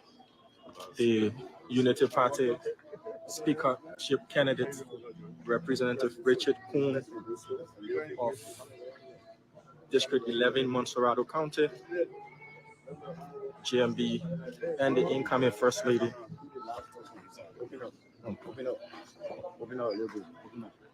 And okay, I just wanted to show little excerpts of this whole thing here. Let's get this thing out of the way. This is one of the things Liberians and everybody to frown on when there's a disaster, when there's a need for your leader to show strength, to show that of support, and to tell the country you are in charge, things will happen. This was in the case with the sitting president. Why was all of this happening? He does have an advisor, the bride, the Archibald Bernard, and other folks. Why all of these things were saying done? Yeah, President, we saw what happened during the truck incident. The president-elect drove down, went to JFK there to meet with the people. Yeah, we're seeing another incident for Bon County. He has gone there today. He lay wreaths on the mass grave and all of that. What was the other incident? I think this should be the second or third time. Second or third? The Unity Party car accident. Yeah, Unity Party. Yeah, called that, and then something. I think there was another incident. But whatever it is. So, Sister, seeing what we're saying so far, it would be unfair to draw a comprehensive conclusion. But we're seeing someone marching into leadership, showing those sort of indicators that, okay, when something be a good or bad, the leader will speak and the country will be healed and people will have hope. That didn't happen that much under the president, making him his presence to be felt. Why? I mean, I was like, why that? I think you got to go bring Breakable in the council out of question. Yeah, because you so can't deal with me. You're not repost. You don't call you, not the way don't call me. After 2022, yeah, my brother Breakable in Canada, Terry told me to say you come with Terry. But on a serious note, look. The president of the nation is supposed to be the chief cheerleader, the person who riled the nation up, and you are the arrowhead. They follow you.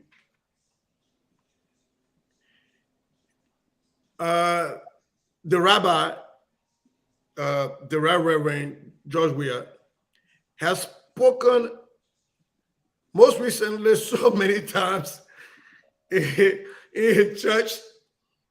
Then he's spoken to the nation in 6 years. Think about that. And he had a pulpit all this time.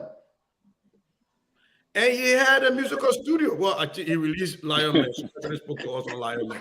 But besides the Lion Man people, Sissy, don't make me laugh. Yeah. Who am I lying?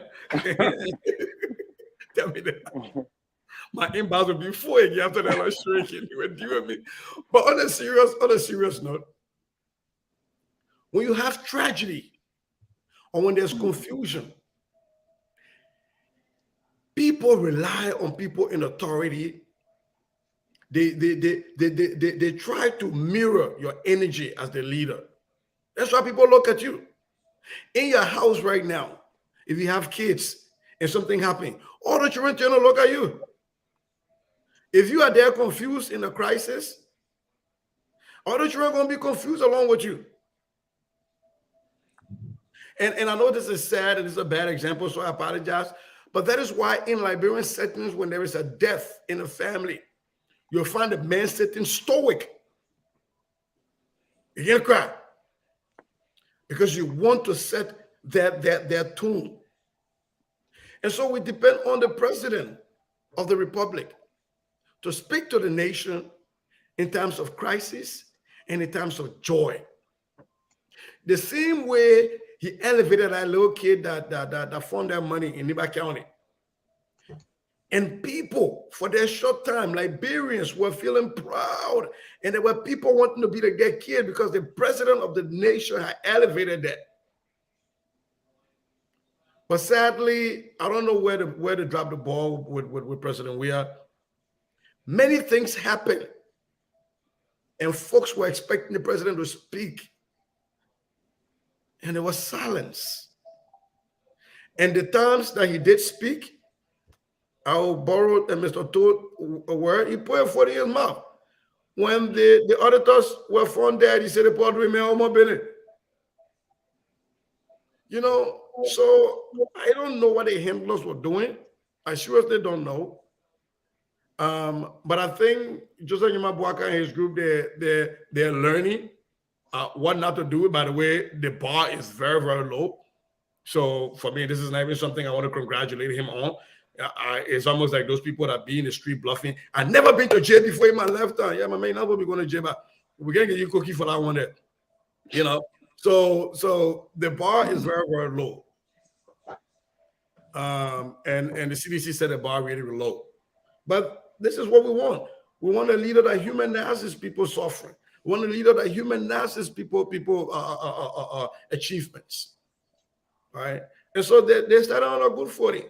Now you ask the question about the CDC, I really don't know. Because they have a lot of loudmouth people in the CDC, and for them to not allow the president to speak was a contradiction, a daily contradiction. You can't have the likes of the POW general, the Buka from Fiamma, Akaras Gray. You can't have the like of Akaras Gray there sitting down and spewing trash all day, and then have a president that doesn't talk. Oh yeah, the message. He must have with the math challenge one day, so I'm waiting for him. Saying he ain't representing no one that will do that one. But the question for me is the handlers. Is the handlers. And it will stay on the handlers. Because is it fair to blame the handlers? You are the leader. You should be able to, you should take charge as well. So if you're leading a complex system, let's be fair to George Weah sometimes. And sorry, President Weah. For me, I refuse to call him Dr. Weah because he ain't earned it. And it make you signing order with Dr. Ni. When you leave off him and I use that title, we'll get problem with him. President Weah was leading a complex system. In a complex system, you sometimes delegate responsibilities. And you're expecting each of those clocks in that system to work efficiently and effectively. That's the reason you got handlers. That's the reason you got these advisors that brief you on national security issues, that brief you on other stuff. That's the reason you bring in people to argue their points. Mr. President, you should speak. No, you should not speak. Why shouldn't the president speak? Because of this. Why should I speak? Because of this. You take the best choice and you move on. But the way we see things, I will venture to argue that those things were not happening. And therefore, they weren't serving the president right. And by extension, they weren't serving the Republic of Liberia right. For this one, I put 100% on George Weah because that is the reason you hire handlers. You hire communication experts. That's the reason you got a Minister of Information. You got all these experts around you to guide you along the way because you will not know everything about everything. Terry? Yeah, I think Cece said it all. But to add to that, And just to uh, add a little bit layer, and I know it might sound a little bit ridiculous. We don't know what the incumbent, the incoming, going to meet or whatever it's going to be.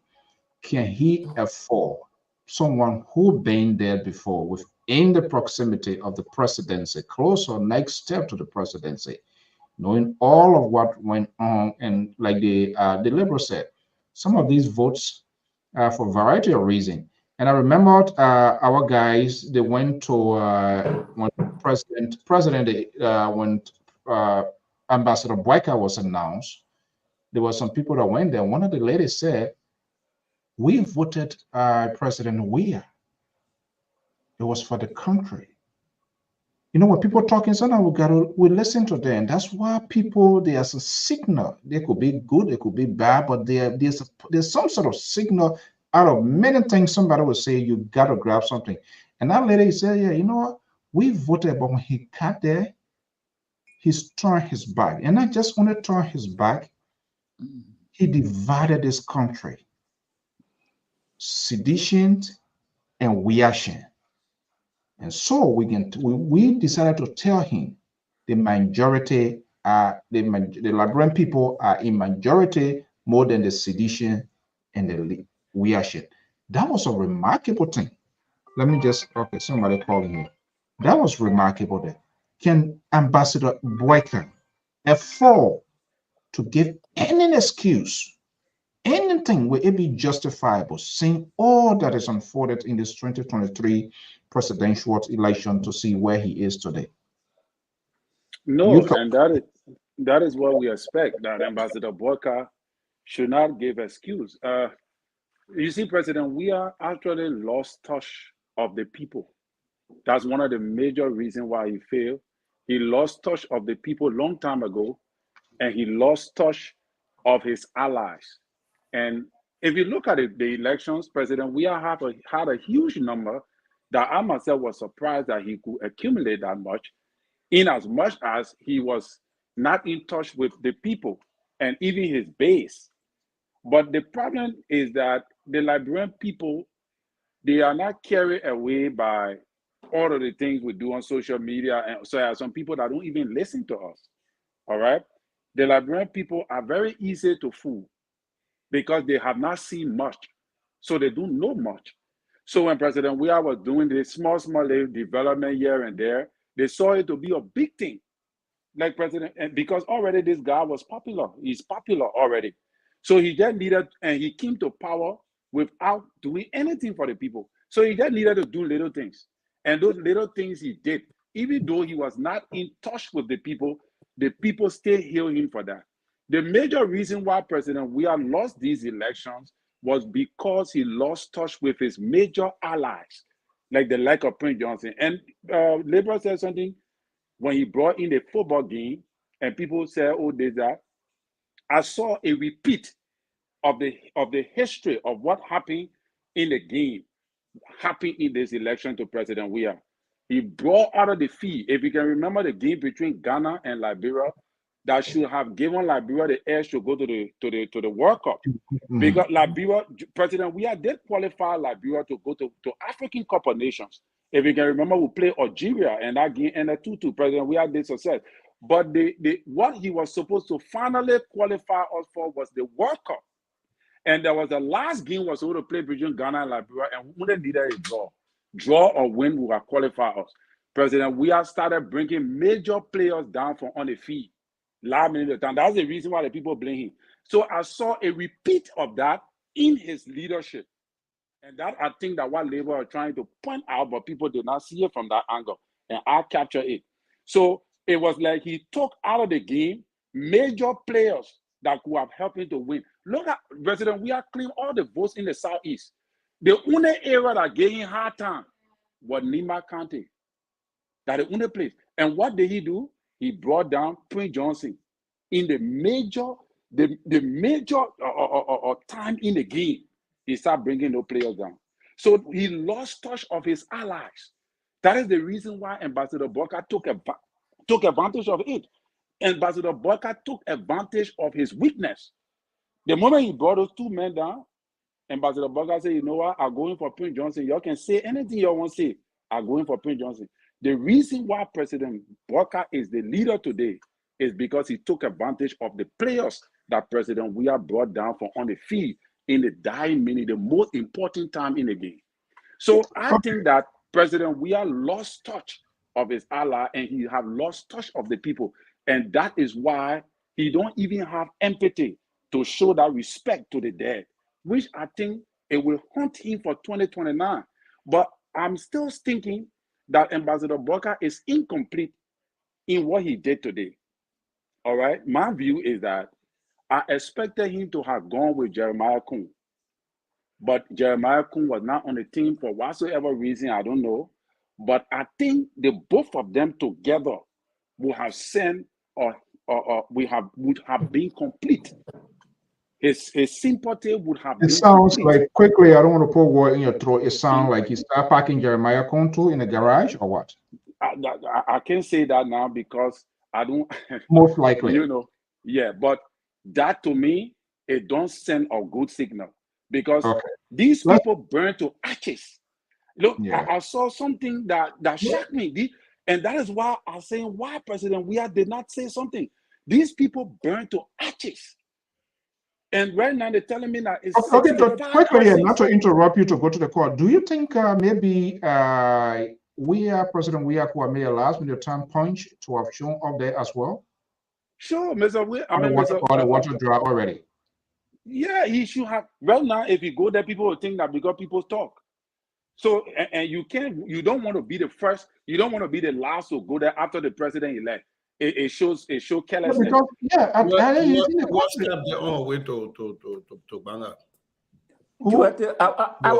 just listen. I will talk. Well, I will talk about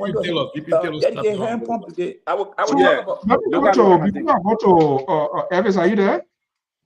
Yeah, I'm here. So, okay, that's all. And I know a lot of things go on the social media. The president never went there. This President Weah.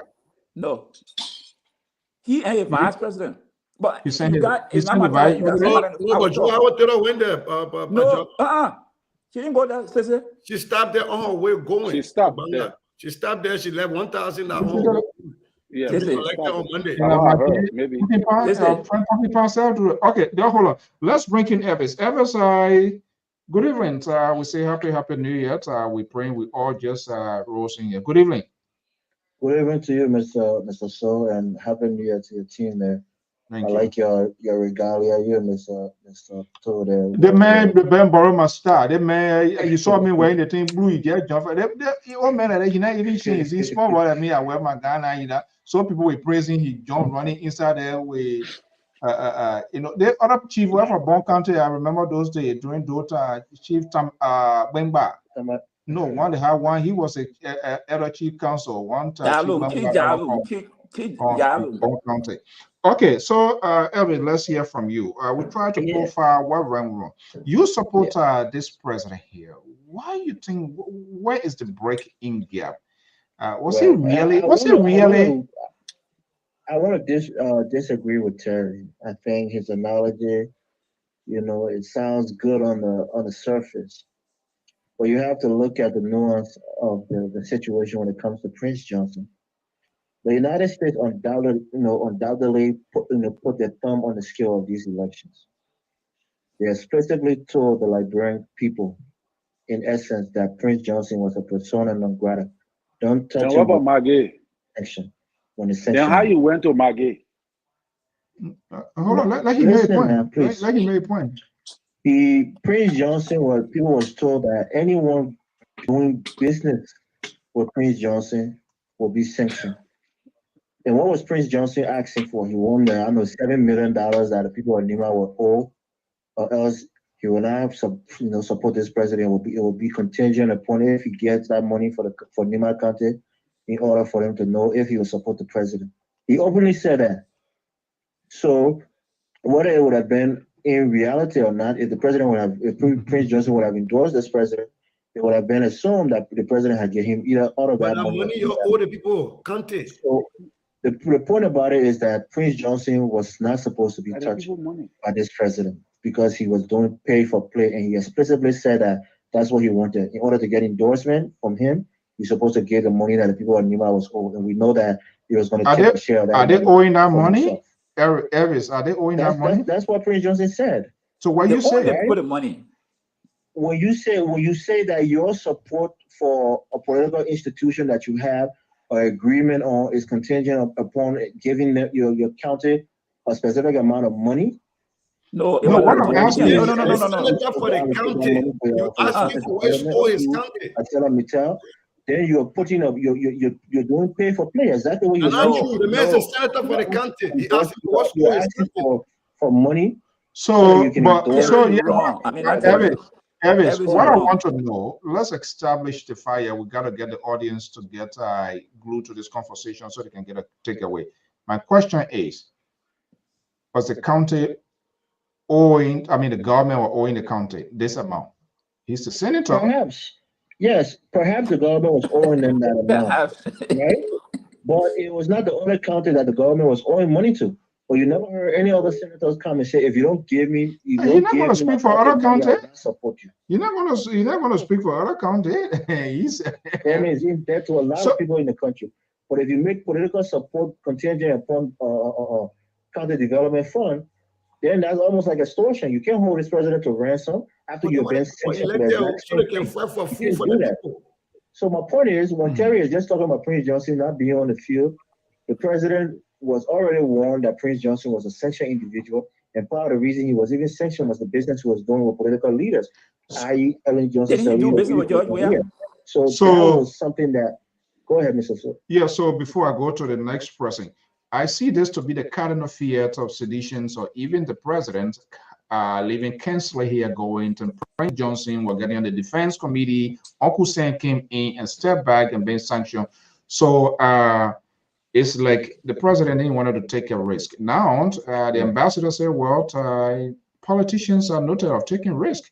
So he took the risk. Are you saying if he's, because they said people shouldn't do business with sanctioned people. Now by he giving his political support here.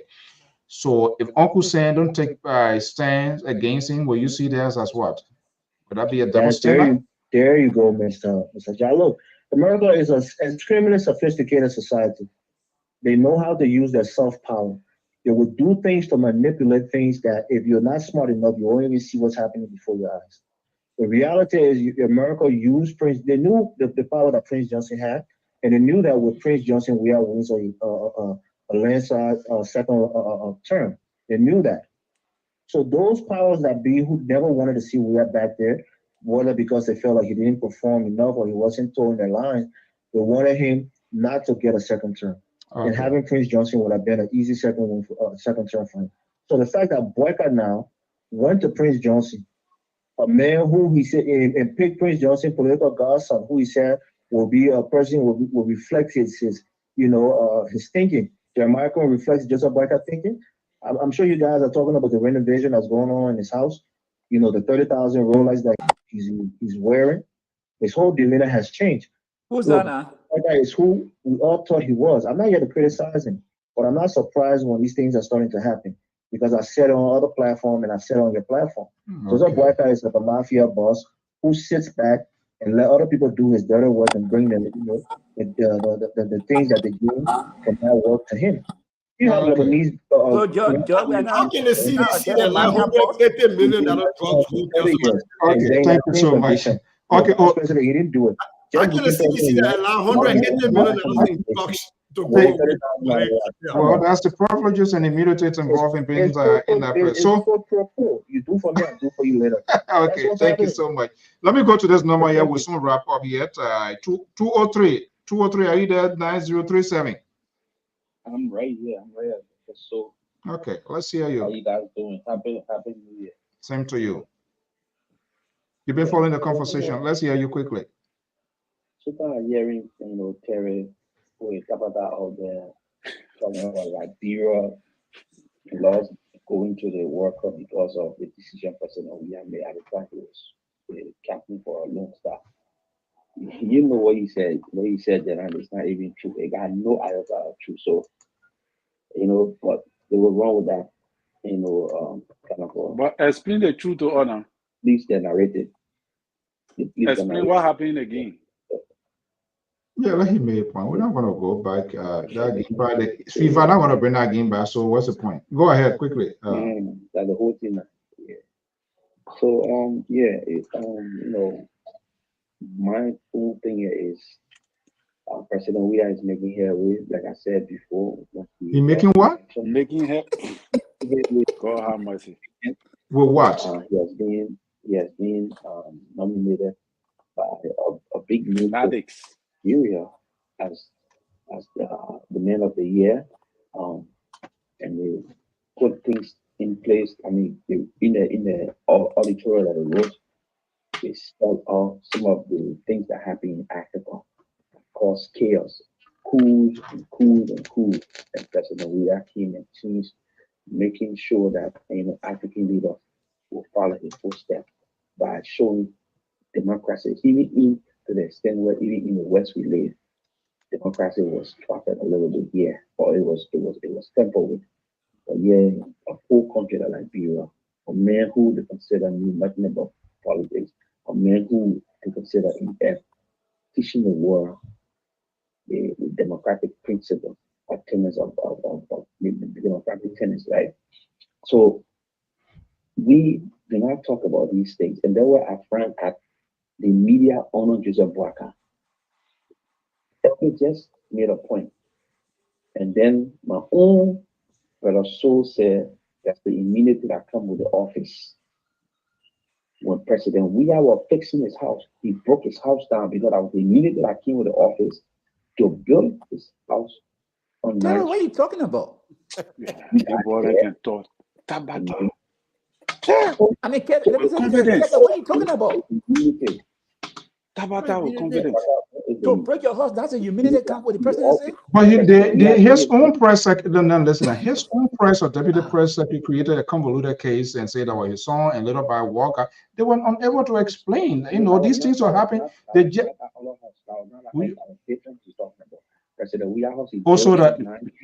Or they it happened the time you gotta pick which one to talk about. They pull a new culture on. Get the administration.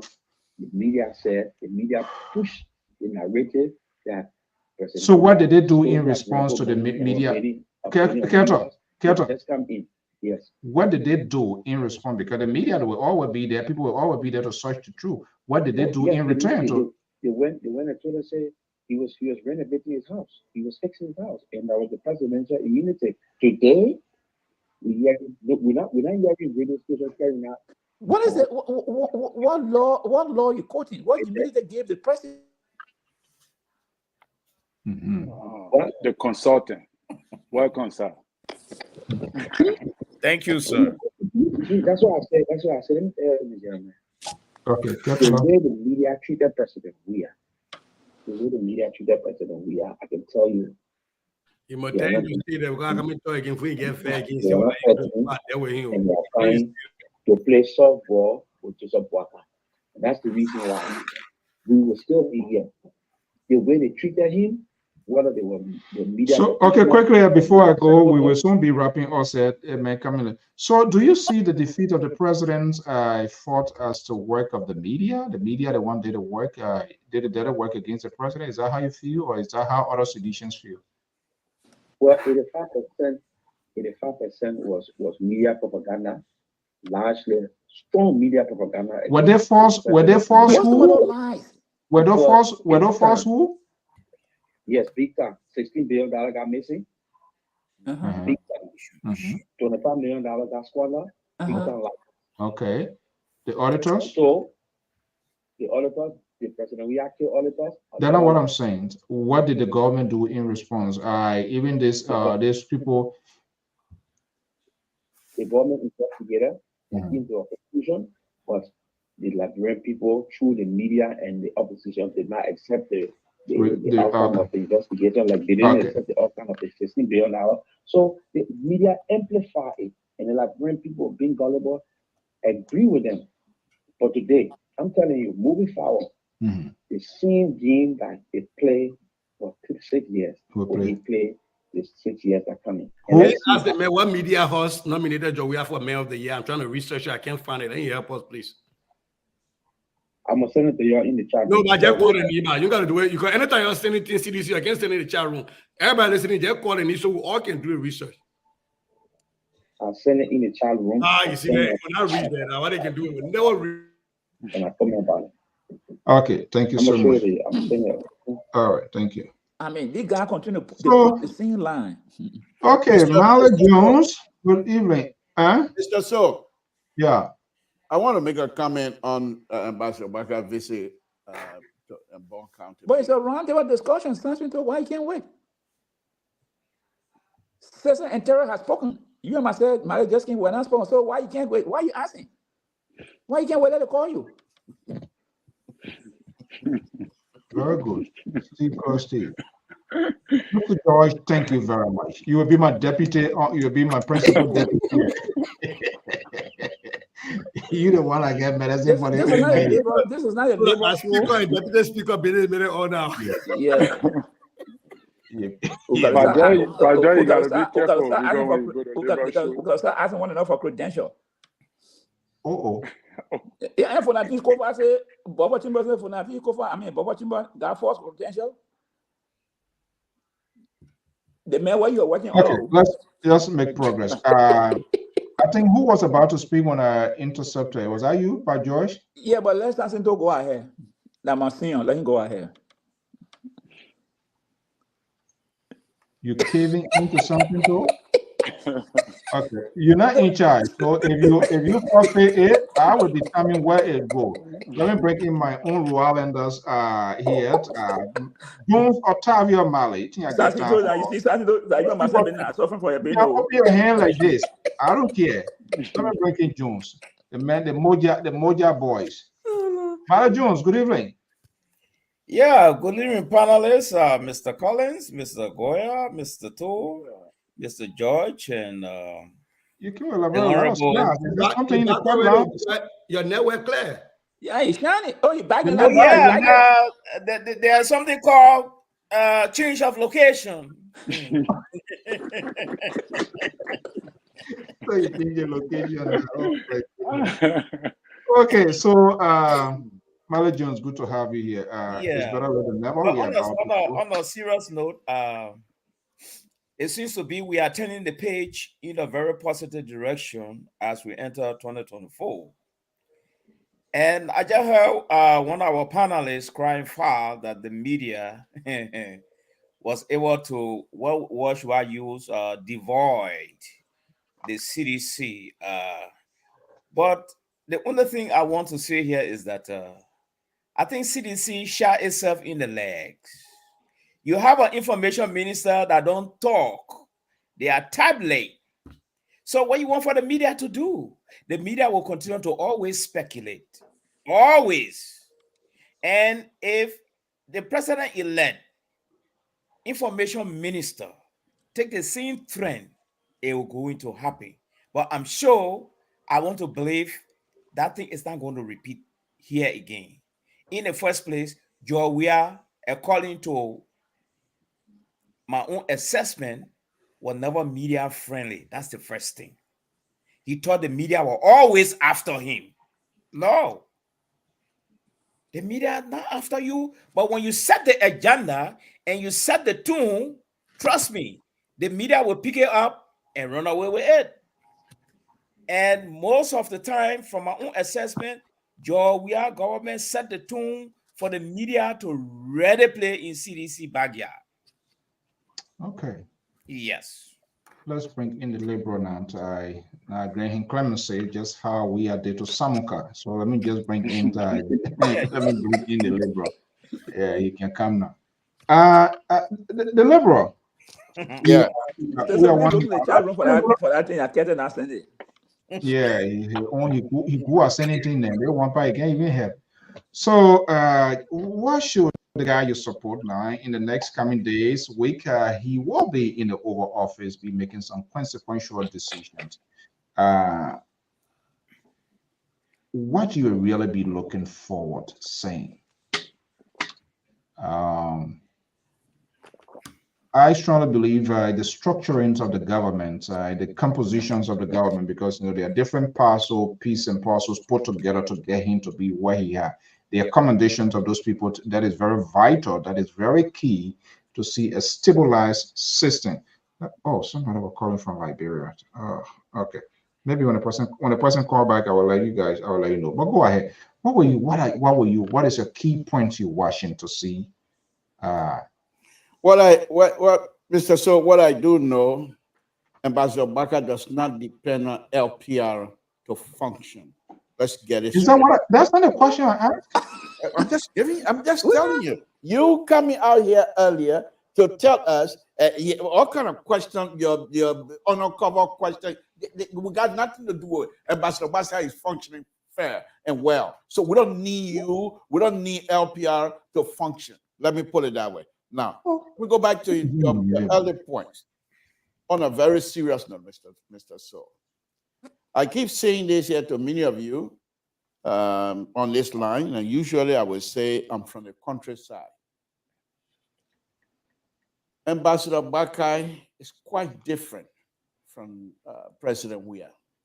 In terms of his engagement with the people, what do you expect? President Weah has the like of Shao, Imaya Shah, the likes of the other Kabona. These people, they are Liberian, truly Liberian, but they are outbreaking. It's not the same as those of us from the countryside. We're in the countryside, on that line. We believe in unity among the community. I'll give you an example, and it's not just unique to Total. If somebody goes on their farm and get cut to the point that they are unable to finish the farm whatever time, if the healing process is going to take 1 month, the community, the town chiefs will collect people for the night. You will say, everybody, don't go on your farm, your own farm. Let's go to this man's farm tomorrow and finish it. And nobody going to question it. They will go and do that. That's culture. Ambassador Baka understands that very well. That if one person is hurt, the community in that area will come together. And knowing who he is, it was a no-brainer for him. Now, the question that I have was whether he was able to consult President Weah, because we're talking leadership position now.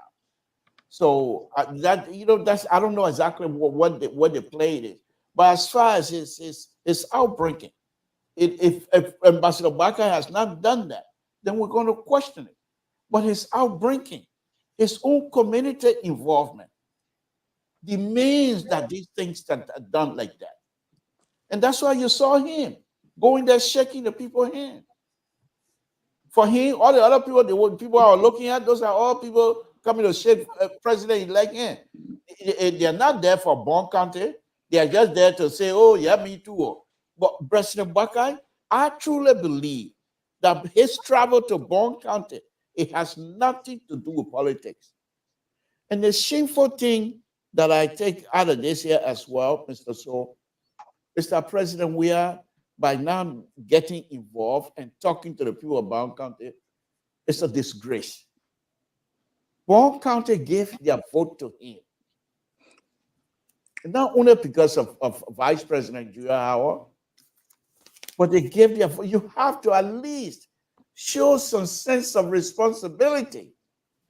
Because you're thinking of even coming by 2029. And yet, Bon County are grieving. And they just let you, they were another county, they're not from the Southeast, they gave you their vote. And you can't even ease their mind in times of trouble. This is something that will come back to heart. But then again, who advising, as I said, a handler? Who are the handlers? What do they know about culture? Nothing. That's also South people. But Ambassador Walker handlers. He doesn't even need handler in this situation. All he has to do is think about his upbringing when he was growing up. in his own village.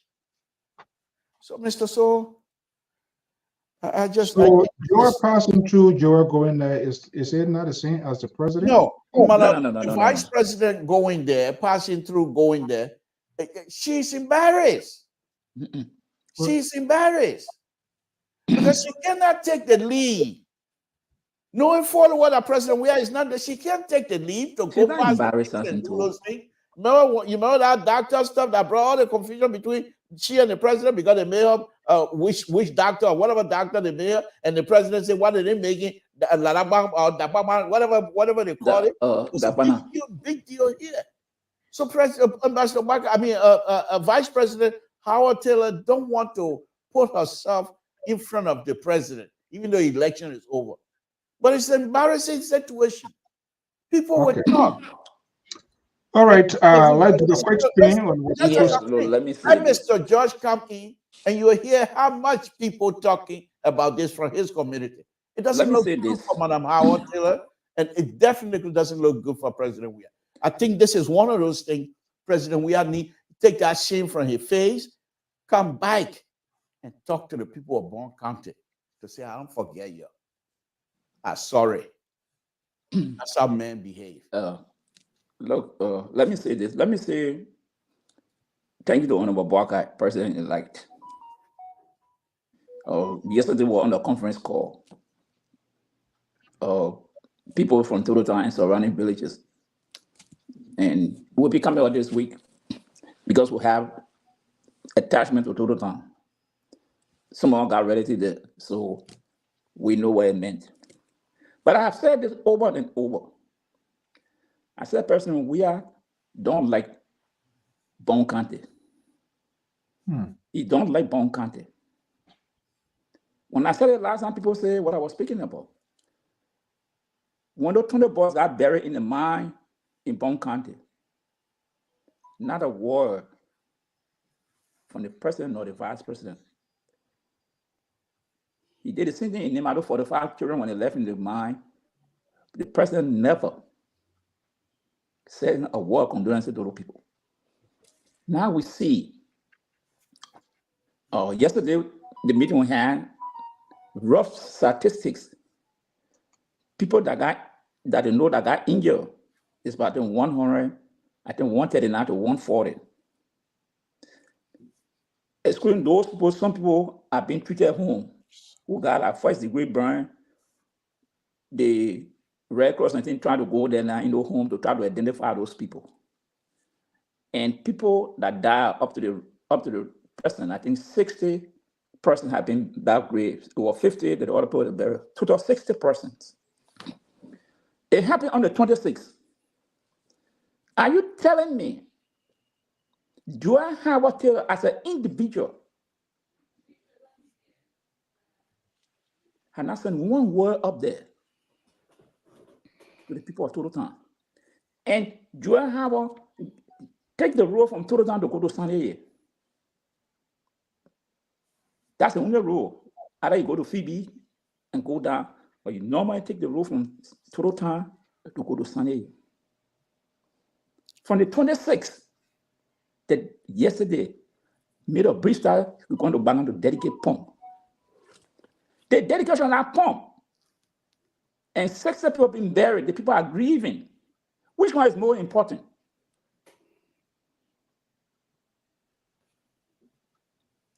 And she said she's making a pledge of $1,000. Joy Hartela can take her $1,000. That woman do not count the Pele people. The Pele people made her, but she had never given back to the Pele people. And then when someone was talking, we say, do not give the woman the power. And people say, we didn't like her. Joy Hartela does not have a hot in Saneye. That she clean, she grew up, she lived there, she went to school there. She go to a hostel in the Lutheran Church guest house. Joy Howard Taylor. And she professed that she came from Saneye. Saneye made her, Bond County made her. In terms of tragedy, why we can't see this woman? Representative Mama breathe. Prince Moyu. The senator She shared yesterday. That was so emotional. She slept at the hospital in Phoebe. Prince Moynihan. Why? Joel Howard Taylor, senator, vice president. Where is she? And you got the audacity to start saying you're making $1,000, you're going to dedicate pump.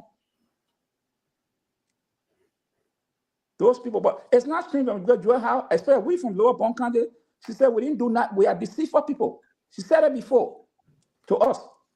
So actually, it's not strange to some of us.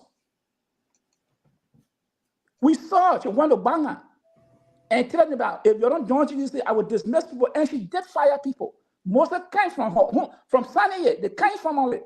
Who made you, who gave her father place to sit down? She fired Kine as paramount chief because they refused say to join the CDC. She did it. And that was it for me, Joel Howard. I hope, maybe, I don't know whether she will run for president because maybe that's the only position she can occupy. But with the people from Lower Bon County, she will one day have an answer to her politically if she intends to do anything in that county. George Weah, by me, I always say, I don't care George Weah for me. Hey, I know that he didn't like the people from Bon County. They didn't do anything for him. He didn't do anything for us. In terms of any development, what Bon County got from the leadership, nothing.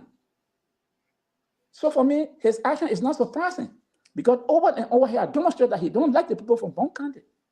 And Joel Howard support that idea. So this is where we find ourselves. And I will be very vocal on Joel Howard. I don't care what someone says about me. Because we feel that people from Toronto are human beings. Even if you have some disagreement. Where's the leadership? Did you call on Mama Bree? Did you call Primoyo? Did you call Hello? Okay, maybe. But what can I do? Never heard a word from that woman that today, from the 26th to today, and you just stop by to say, oh, I'm going to dedicate pump. So our people's lives and that pump, which one important to Joel Howard Taylor? I mean, she got nothing to lose. The people made her vice president, senator vice president. So, hey, she ain't got nothing to lose. Now, what she had told us that, hey, you people are deceitful people. Because when the people refuse to vote for Mervyn Cole, she told our people from Lower Bon, when the people said, no, we're not vote for Mervyn Cole as senator, she told our people, and this is why she's living up to. But you pass every time you pass, you got to stop to Sunday, total time before you go to Sunday. People from Yabucola, Winter, Bartown, Desire, all the people come to Total Town to the market. They say they come, there's a clinic there. So people are all interrelated there. Okay, let's leave it there. I know this is a sort of I listened later today onto the podium and she broke down Representative Breach, right? Mema, right? Now we must slept at Phoebe Hospital. On the night of that incident, she slept at Phoebe Hospital. So, Sister, you want to speak to that? Terry, you spoke to that already? Yeah, I mean, I already spoke about the total issue, but I just want my brother, Will Ketter, to know that the president was not nominated by the newspaper. It was an editorial written by two editors. I thought my brain was mistaken. So why would you take two editors read an editorial and the title is President Man of the Year? That's the title. That's the caption. That's the title. And you take it to be an award? It was not a nomination or an award by the entire newspaper. It was an editorial. LPR analyst. They're going to go by because they get paid. Maybe they pay someone to do that. No, what they did, if you read the editorial, I know the thing. If you read the editorial, it's a left sketch of George Weah. It's a paid job. You can look at it beyond that. So here's the thing. A daily observer in Liberia, one of the editorial staff, right? Wait a minute. But you see, I can go. You said the president and say, look, right for me on Facebook. Where for what? On what? I said the president is making headway. I On, didn't say the president was. on what? I said the president was making headway. You said he was not. He was making headway. But you He said was you were nominated. He said he nominated. was So, but he said he was editorial is a different thing. Man of the year. That's why I said Oh. go back and do the recording. It was the year in it. So Yeah, is it true? It was here editorial. But I mentioned, I said it was The thing right now, finish reading the thing. No. Editorial. Says Why he you? posted. Says that the second time he posted that thing today, and I read it. Now, I just went on the Post website. I read it directly on the Post website. I researched it. They staff editors. I was an editorial. So where's the hair? Where is it? Where is the hair? Where's the big deal in this here? Anybody can do an editorial and anything. And But put it Mr. out. So this editorial, most of the time people pay for it. Of one of Africa's superpower is writing Oh, about come this on. man. Get it. They kind of achieve. What I know, George. What up, no George? We are from the right on George. We are. People got 1 million readership in the whole of Nigeria. It's not a big deal. It's not a matter of hate. And you're It's, still beginning. You're still beginning. Let me tell you. But you see, if we hadn't checked that right, the way Keto introduced that thing, he introduced it like it was a nomination that they made. Yeah, That's what that's he how I said. heard. He but you said see, halfway. Keto, you see, He said halfway. In person, we were nominated. okay, guys, let me too. I But think Keto, the way you I think presented the it correction here, has been made, and the facts are okay. clear. So we need to make progress. Right. What I said, the editorial, but I'm telling you, people are recognizing them. Liberians, some Liberians do not understand the importance of this man when it comes Somebody to say we are muted. But that's not what we're saying. and that's the problem. So let's check our stuff. We just say we muted. Okay, let me see here. Let me see here. What are this person? Hello, caller, are you there? Yes. Okay, good evening. What's your name and where you calling from? This is Sweet Abdul. I'm from Bonn County. Okay, let's hear you. I've been listening to the radio tonight. Hmm. To a hospital did not stop over there. I know. He said it. He only slowed down to good make dedication. And this is a lady who has been job Bonkani to the podium for months from Bonkani for father for Lofa. So she's not from Bonkani, but we are waiting for. Hmm. You are daughter of Bonn County, correct? And So how is this playing out here with this thing? I mean, it's such a sort of a heartbreaking thing to really talk about. We don't really want to throw politics in it, but of course she is a sitting two times sitting senator, correct? 2 times sitting senator of Bonn County and vice president. So Livingston, Sunday, you pay a total time. When you get a total time, you go up on the left and go to Sunday. Her mother from Sunday, she Livingston. Her father, and that's not the point. Everybody give her what she wanted. That's what she wanted. But what she had done to Bonn County, can ever be replaced? No. That's in my life. Handphone? What is a handphone? Was it too important to stop and see the lives of our people? No, nobody tell me but to have a tailor for how this whole thing playing out now, knowing all of these things are unfolded? And if I have my wish, that's okay. However it happened, nothing can be ever but change. Nothing. And she planned it, she knew it, and she planned her power well. Wow. Well, what about I understand in terms of getting the information out? And Dr. Toto is one of our analysts here, Amos George here. If there's anything that we can help to cement to get them. Mr. So we'll contact who was supposed to become because last night we had a journalist from Total Time who was reporting on the incident. We had him last night on the conference call from Total Time. So I will call the guy, we'll make the arrangement. So we'll be coming on because we are now raising some funds directly from people from Total Time villages. The other organizations are working, but we try to strengthen that they must liaise with the representative and other people directly from Total Time. Now, so whatever will be raised will be sent to the representative and those people directly from Total Time. They will be able to utilize it. And we're planning that the journalist, the radio station, the guy who is based in Total Time would be on our conference call. So at least to enlighten the people because they are on the ground directly see what is happening there.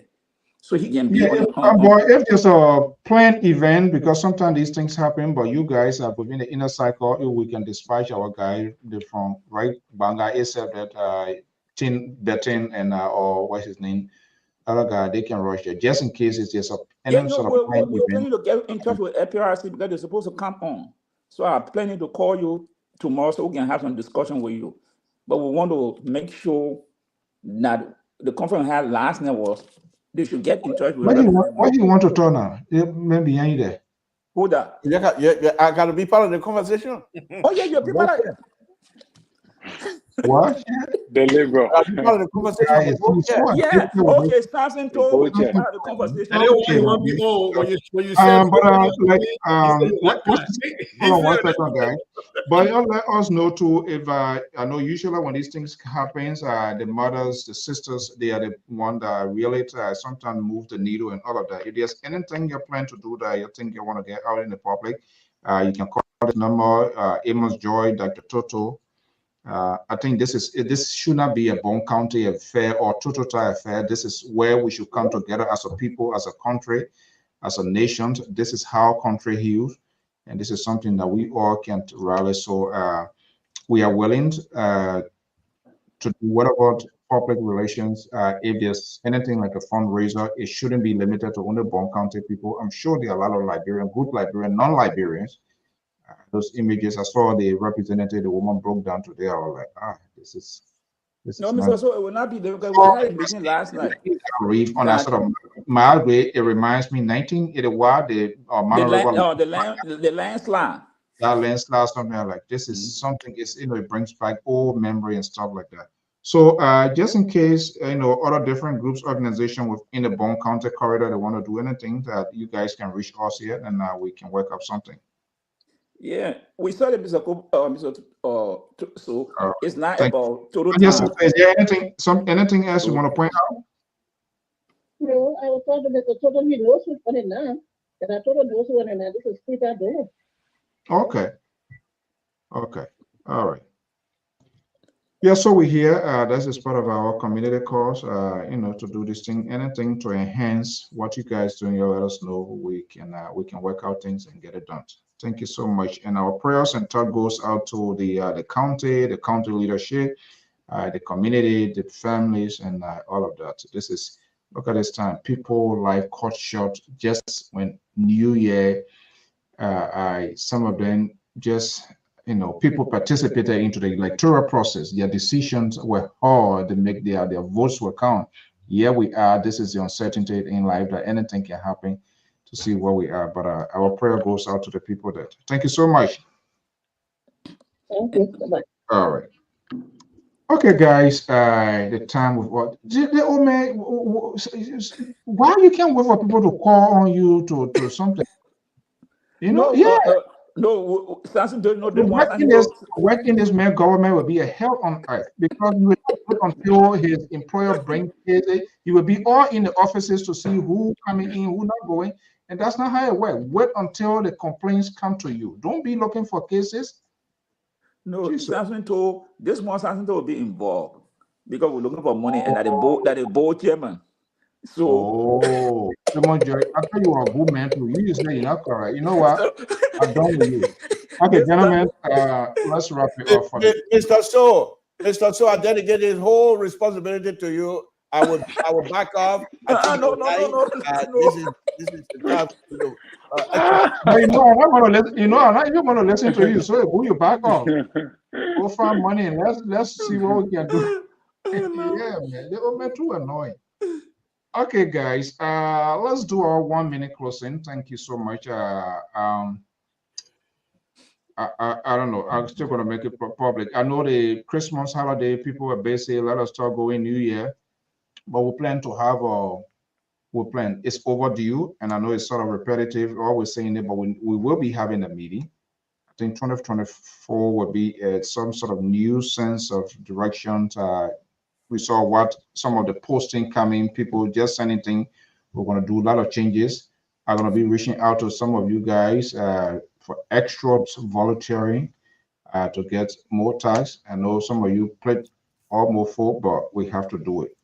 I think if we got to set ourselves apart from other people, yeah, to do it differently. And I will run an official website.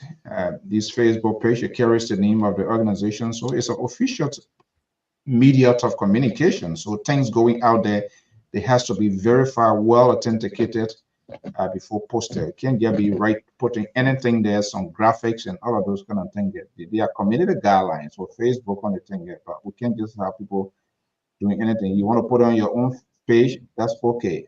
So okay, let's do the closing point. Who wants to go first?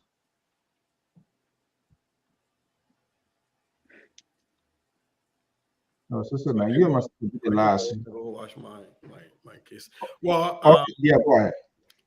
2023 has been a wonderful year. It's been being on the platform, all of you and all of our many viewers, people who spend their last money to buy data, to listen to us. And sometimes we abuse it. We thought Tabata, but they stick with us. So I want to say a particular thanks to our viewership, the people who stay follow us and listen to us. And don't hold back in checking us and chastising us on this website. And I mean on this platform. And then to all of you, man, it's been great being with all of you on this platform. We laugh, we battle, we come back, and we do what we're here to do. So it's been great being on here. Now, to the president-elect, two things I want you to consider for your inauguration. What's the lady Freeman? No, we're not taking call again, man. Go ahead. What's the I forget her first name, Freeman, the lady who saved that kid from the mob violence. Yeah, mob violence. Yeah. Should be a special guest of yours, Mr. President, at the inauguration. Highlight her story, so that you call on Liberians to start to see things differently and look at one another differently. I also believe that if you cannot get everybody, but get most of the survivors and the victims of the Toyota incident to be there, to underscore the human power, the will, but to also underscore the need to invest in a lot of services in Liberia. From emergency response to crisis management and to medical care, and even training our law enforcement officers on how to safeguard an accident scene, how to condone an accident scene to keep our residents safe. I think you should bring those up, because we as Liberians, we are, as any other people, we want to see our leaders. We want to see what our leaders take important. And I don't presume to be in the corners of in the corridors of power, but to the extent that anybody listening to me, I will hope Ambassador Joseph Boakai, you would include those people in your at your inauguration to highlight to our people in Liberia that Liberians are a wonderful people, especially the story of Ms. Freeman. And so that will be it. If I don't see you all again, happy 2024. It's been a blessing. I've been blessed beyond measures personally, and I'm grateful to God for all of the blessings, and to my ancestors for continuously watching over me. Who is the most ridiculous person on this network since you've been here? Well, I'm still compiling the data. I'm still compiling the data. I'm still compiling the data. The data ain't count all you, so I stay checking. And we gotta wait for the what do you expect?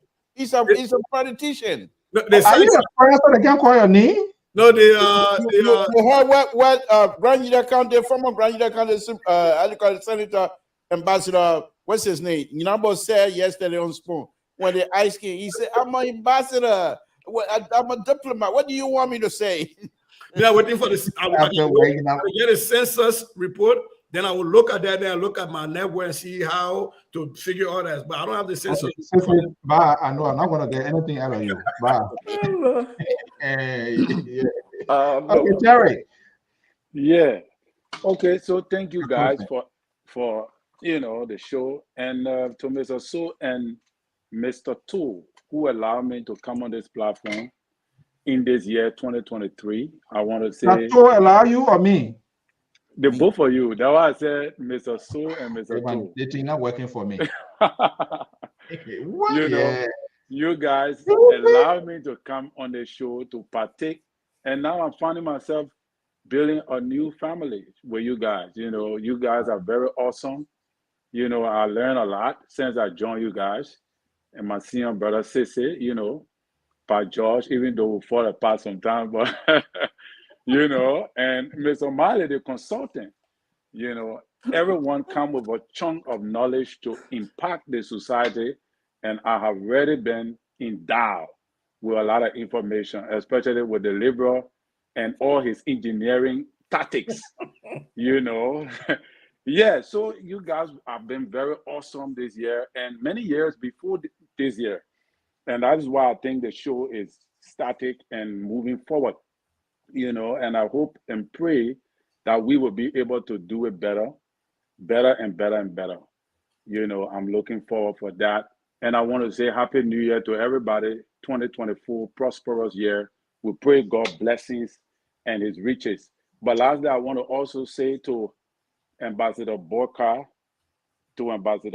firstly to Mr. Cummings that, hey, dude, you can come back. You can make a comeback. Don't get frustrated.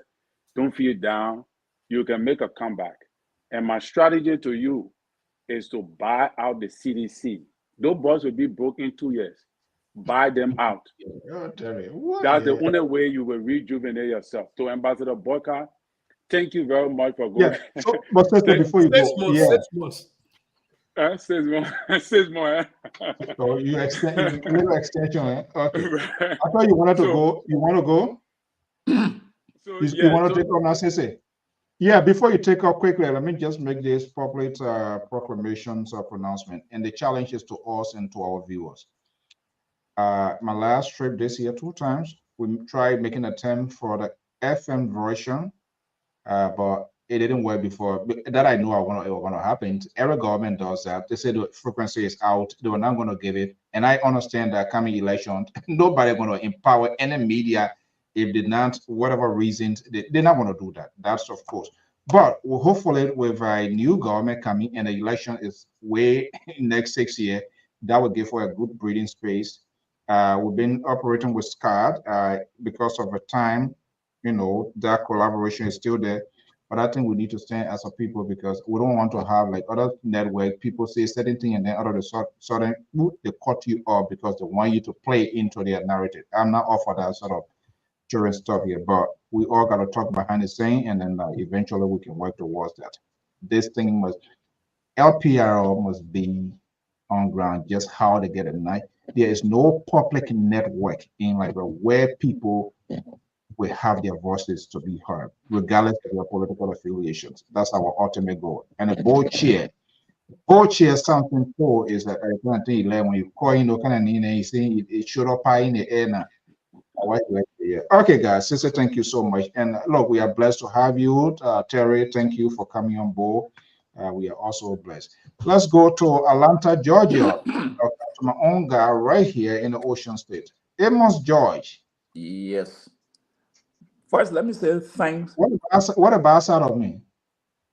Plenty. I don't see any bad. I don't see any bad side of you. What? Mr. George.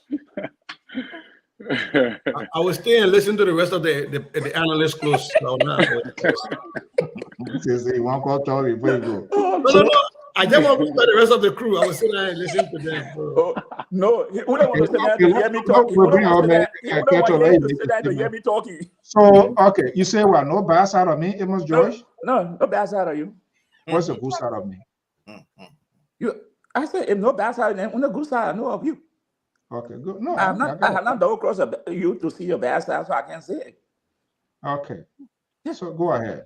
So I want to tell many listeners for spending the money, sleepless nights, falling behind sometimes. We go here and there, but they stick with us. I want to tell them thank you and wishing them a happy new year. And I want to tell Mr. Samson Blokuto and Mr. Soyo Samson To that contacted me to come on the show. Even though he myself would have get on fall down everything, but he brought me and introduced me to Mr. So. I thought it was me. No, that's Samson. No. That's Samson too. Don't go there. That's something too. So you don't want brought me. Yeah, you don't want brought me on this show. Oh Lord. Okay. So, and to Sissy, with the cream of knowledge that we're learning, that are learning from him, and also to Mr. Malley. And Mr. Collin, you know, Mr. Collin now teaching me the Bible, you know. So you don't say that. Oh, God. I want to see the other Bible study. Hey, I'm calling repetition in one spot now. I know what that I know what that say. Hey man, let it God take control. It has been very nice to hang out with you people day and night, and this is a family now we are created. You know, we come here every night, sitting in the eye with one another. That have been like a bond that tie us together, that bound us together as a family. There's nowhere sister will see me say, hey, brother or papi. Colin will not sit and say, no, I know the papi. So that have brought us together as family. And the concern for each other. You see in the chat room, every time something happens, people are posting, sending word out to people. So that alone, it meant a whole lot to me. Having said that, let me flip the coin. To the people of Bon County, especially Total Town, it is a tough time for all of us. Not just the people of Bon County, but as the people of Liberia. Because if one area is affected, I feel that everybody is affected. Because yesterday we were on the conference call, people calling who are not even from Total Town, calling in to say, hey, we are with you people. So that alone, the concern, and tonight again, what you're stressing. And it's not just about Bon County, it's about people from outside of Bon County expressing the concern about what happened to the people in Total Town. So we want to say thank you to everybody. And yesterday again, Mr. So, the two police officers, the police commander, according to what the journalist told us, those two people said the chances of survival is at 10%. Police officers? Yeah, the police commander came from Bangladesh. He was not there. When he came, he ran on the scene. While they were there, that truck went exploded. Wow. So you got two police officers now, the general of are in the hospital, very critical. All right. Okay. Yeah, so it is a tough thing for us, but we just wish and asking everybody to pray for our people because, I mean, also in the 24 with this kind of thing it's just a hard thing to handle. You know, people don't have anything already to live on, and you'll be partnered with this kind of issue. How can you wrap your hand around it? So it's just a tough time for our people. Yesterday, as they were burying 10%, they buried 10 bodies yesterday. And it's crazy. The doctor said that maybe if those people would be there, some people would take 8 months for them to recover. So it's not just small people. I just want to say thank you to everybody. And as we usher into 2024, Sissy's kids, my late daughter, my granddaughter, tell her we love her. Oh, the Lama Queen? Yeah, the Lama Queen. Okay, let's go to my own man here. Jones Otavia Malley is based in the Ocean State of Rhode Island. We are the only two independent voices on this network. Two. The something to the Amos Joy. Two people that want death penalty for stealing cars. No. I'm part of that. I want to hear alone. I want that. And I will hear on that one. Okay, Jones, let's hear you. I think our man Keta is here. Keta is one of the persons here, but he will speak for himself. I mean, he's a different type of. There was something to can get under his skin. Oh, Keta, he getting mad. He just calm and cool. So Jones, let's hear you. Well, I think it's been a joyous time. And I think we need to pat ourselves on the back for creating the initiative where we've been able to build what I call a professional family tree. And indirectly or by default, we have become each other's stranger father. I'm sure that this Sissy or Pajoy or Collins or the Liberal decide to travel to Rhode Island, automatically we become his stranger father, but with some little condition, we give him 1 week to sleep. And if he go above that, he has to pay. The liberal can't come here for the liberal won't forget it. Yes. And to some extent, yes. And to some extent, I think we're able to really persevere to accommodate each other view. And I mean, even though at some point we begin critical, but we're able to persevere, accommodate each other view.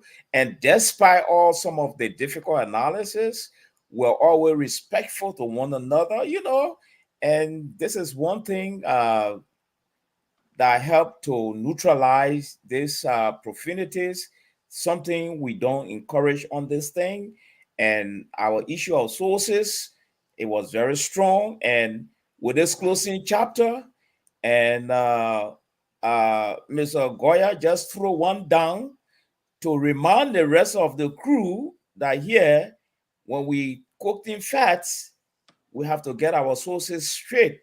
And I think there's one thing that set us apart, and I think we'll continue with that tradition.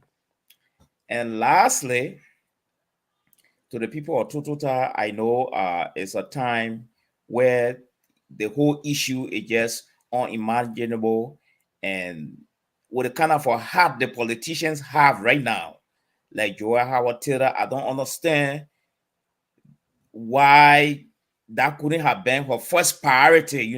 I just can't understand at all. I don't know why. And as we said, and I think my brother Keto will come in again, many times when people are killed in Liberia or people disappear, I don't see the president, that empathy aspect of him coming out to say, oh, we want to extend our condolences to this bereaved family. I'm not seeing it. Okay. Even in this great country, with all the divisive politics in this country, the president will console family when there's tragedy. It's one thing I stand to be corrected, but the 6 year, I never saw that happening, especially from the executive mansion. And that is very sad. And on a closing note, I just want to point here that Sese and the Liberal have brought some challenges to all right now. I see new mark before them, and it's like the rest of us, we stay behind. We are still in the 21st century. I think we need to improve our platform right now. The competition started with a Liberal. He got a whole radio studio set up that I can't even imagine. Now Sese has joined him with a green and I'd say, so this is a signal now to the Liberal, to Mr. Collins, to they're comparing how to upgrade. Yeah, the two of them have agreed to start that we did not upgrade. We're moving into 2024 just few hours from now. It's sad. Right. You're not bring American flag in 2024. I think we need to replace the American flags with the digital thing to improve our quality of presentation. Actually, I'm envious to do that. I'm not envious to bring them down. And lastly, to the president-elect, I don't know, he came up the last time during the certification, he said he and Jeremiah Kuhn will be coming up with an online. I was so happy when I heard that word. With an online, that means an action plan. We don't know how long it's going to go for, but I was very happy. I want to thank him for that. But my suggestion to the president-elect here that is this. Liberians are not used to reform. Yes, Even the auditing is creating some half feeding in the system now. They classifying it to be all kinds of things. So that being said, I think it would be good for the ambassador to look at the issue of security sector reform. It's very good for him. Say he's trying to introduce reform in our country. Security sector reform is very, very crucial. And secondly, judicial reform. If justice will be in Liberia only for the rich people, that's a problem. So the judicial reform, these are long-term plan, but I hope he will look into it. And the issue of electricity. We forgot to know that electricity is a key to almost everything in the world. No electricity, so many things will happen. Well, Marley, let me ask you a question. Yes, sir. But I thought we had surplus electricity was selling some to Cote d'Ivoire this week. Oh, that portion there, Mr. Goya, that portion is being politicized. I don't want to go inside. I know Keto will come back again. So let's just leave that one, woman. So the issue of the issue of the avoidance. Yeah, the issue of the avoidance the issue of the avoidance of the misplacement in government. I hope the president will take note of that. And lastly, employment is an issue. And we're waiting to hear where the president going to really address this issue. Yes. So I just want to thank you guys. Thank everybody. It was a nice time. And we're waiting up to the CEO, our in Liberia. Spoon FM is moving because Spoon FM is sitting on the ground. And trust me, the guy making contact to get anybody on that thing there. But anyway, we can measure arm. We will get there. If only we don't allow the CDC virus to penetrate the platform, the virus of procrastination. Is that one way to get there?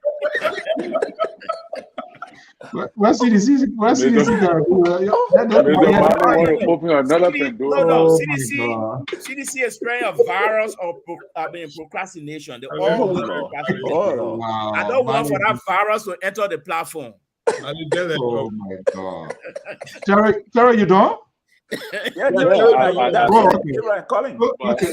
Welcome to I didn't finish, but it's okay. Oh no, if you we can. I'm not a liberal. You finish your point there. Well, I just wanted to say that my advice to the president-elect, and to Jeremiah Kuhn, I really appreciate him for going there. But I also expected him to have gone there with a VP. So I would say that my advice to the honorable man, Jeremiah Kuhn, to please pay a visit there as well and make your own presence felt.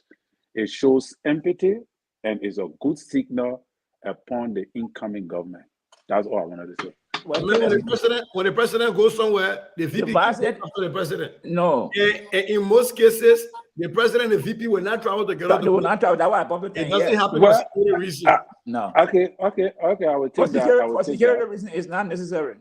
Oh, okay. Keto, let's hear you. What's on Keto? Yeah, I'm here.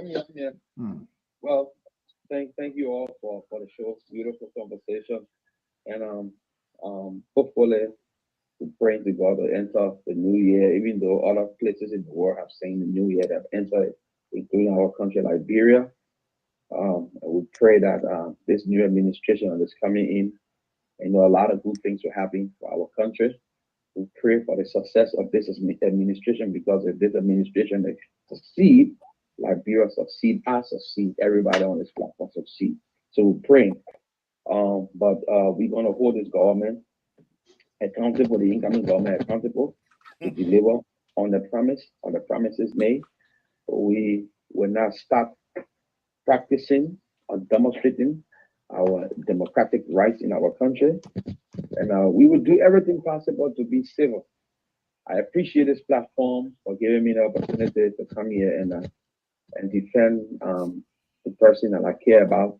The party that I care about also, but I will be critical. Who the president? What President we are. Yeah, I want other people to know. Okay.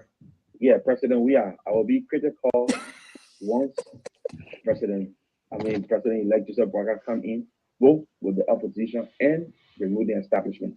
I will be critical because I think that we give people too much leeway, whether we are a part of the opposition or the ruling establishment. We give too much leeway to the extent where we don't see no wrong from anywhere. So I think to have our country move forward is for us to be just, put the country first, not individual first, like President Weah said in his concession speech, that above all else, Liberia, and he denied himself anything that any other person was trying to make him to do. He said, no, we'll not do that. And I learned from that speech. Like I said, there are so many things that we can take out of President Weah administration at the end of his administration that can make our country great. It has made our country great. The rest of the world is looking at Liberia as that place where democracy is ready, gaining ground. And we as Liberians to embrace this movement and run with it, to encourage the next administration to do the same. And after that, this administration and further administration to do the same, because President Weah, the liberal standard he set. Liberal, you're making us jealous. It's not a good thing. But the standard he set, maybe you're blind, you can't see, maybe you close your eyes to the reality of life. But even this great nation that go around preaching democracy, the great United States of America, the democracy was played with. Okay. It was played with. Today, a former president is going to court because he tried to mess the whole political system out in this nation. So if President Weah, who came from nowhere, got no political education, that he was considered inept, and everything negative about him can be the one that the world look at and praise. We Liberians should be proud and say we're going to follow this man's footsteps. We're going to make Joseph Boakai do the right thing. We're going to make our democracy to shine in Africa like we were once upon a time the shining star of Africa. We're going to make it happen. And moving forward, my people, I said, Merry, Merry Christmas and a Happy New Year to the LPR family in America, in Liberia, the people that follow us, our fans, our listeners. We say Merry Christmas and a Happy New Year to you all, and let God continue to bless this network. And Mr. So, I'm on board as far as the FM, getting our own FM frequency. I'm on board. Anything I'm here to contribute my own quota. Okay. To all the great panelists, my favorite panelist on the thing. It used to be somebody I'm calling a name. I put it aside. It will be Mr. Two. My favorite panelist. Oh, you brought when you just said that tone, huh? If I would tell you, say you don't put you. I just texted you. Hold on. Me thank God. Me Colin, let thank God. We got no failure here. So all right. No, the main one pay me. We don't owe me money for the campaign. I help campaign for them. They still owe me. I need my money. The man whoever they're telling you put your foot in your mother here of February. Yeah. Oh yeah. Conversation. Hey, you see how this guy can do backyard deeds? They kept Sese and Terry. You listening? Hey, we listening. This guy is a snake in the grass. I told you when he's recruiting on the side with all. When Sassing told you, when Sassing told you good morning. This is a liberal who told the CDC to the cemetery. Then you say your favorite. Oh, well, he doing a one over there. Okay, guys. Look, look, Mr. So, let me just say this very quickly. On a very serious note. Yeah. Okay. Then. Thank you, Cover. On a very serious note, this platform has been a platform that challenged all of us in terms of our own intellectual contribution. We come over here from time to time, we put fun, laughed, but when it comes to serious analysis, nobody claims to know all. But when we say these things, when we come out to make the analysis, they are analysis that are coming through from our mind, and we are very serious about it. I also want to thank all of you. Yeah, we joke, it's a board chair and what have you. The real board chair, I'm just a fly-by-night board chair. The real board chair, Jaru Massacre, is in Monrovia. We have a station manager, Nathaniel Crypoor, who always in the back of the behind the scene, putting a lot of things together here. And I also want to say thank them. I want to thank Mazula as well, who has his own program. He's another person who is just on surface, just like all of you. But I think those of us that consider ourselves to be analysts here, I think our involvement, from my perspective, our involvement on this platform has elevated the conversation immensely in a positive direction. And sometimes we disagree. Mr. Soon to be Dr. Jones would say I'm being subjective based on my own subjective analysis, but we disagree with him on those things. He comes out, I want to bring back capital punishment. We heavily debate those type of ideas. But overall, I think we're in a position to improve, and we're in a position of doing what we have to do. And I think what I really admire about this platform is allowing ourselves, especially me, to make a fool out of myself from time to time, without any of you trying to say, "Oh, I distance myself from you." That kind of statement making it so ridiculous. I don't want to be part of it. You know, those are the kinds of things that really get some of us anxious to come in every day. The audience, it doesn't mean that you don't have anything to do, but the fact that you come out here to watch us, like I said for myself, making fool out of myself before you, coming here at this late age, still dancing as though I'm in EJ Raw, and yet still you guys continue to follow. It's amazing. And I'm very, very much grateful for that. You missed the talent show those days, eh? Yeah. As we're about ready to go into the next year, to the panelists, the only challenge that I will put out there for all of you is that we have to do what we have to do to have this platform improve. If you have the ability to get yourself a decent camera, decent lighting condition, will be very good. If we can do those things, they'll be fine. And next, another challenge is for us to, each of us, to see if we find a topic and that perhaps you can come here sometime and be able to host your own topic conversation that we're all going to come in and gravitate towards you to support your topic and support your show, whatever it is. We can do that because two people, Mr. Soul and Sissy, I know lately, and I'm not going to fault him because, like I said, his age, when I was that age, you won't even catch me on these type of platforms discussing library issues. I was in the street. So to see a young man like this, not only is he not in the street, but that he's helping to put Liberia on the map. In his endeavors, in his career, continue to strive for the best. And so if he doesn't have the time to contribute, we understand that. And those are kinds of stuff. But in the other way, he's also helping. So, Mr. So, thank you for your leadership. We really, really do appreciate it. I think with your leadership, we're moving this goalpost to the higher level. LPR will always be here to do what we do come next year, 2024.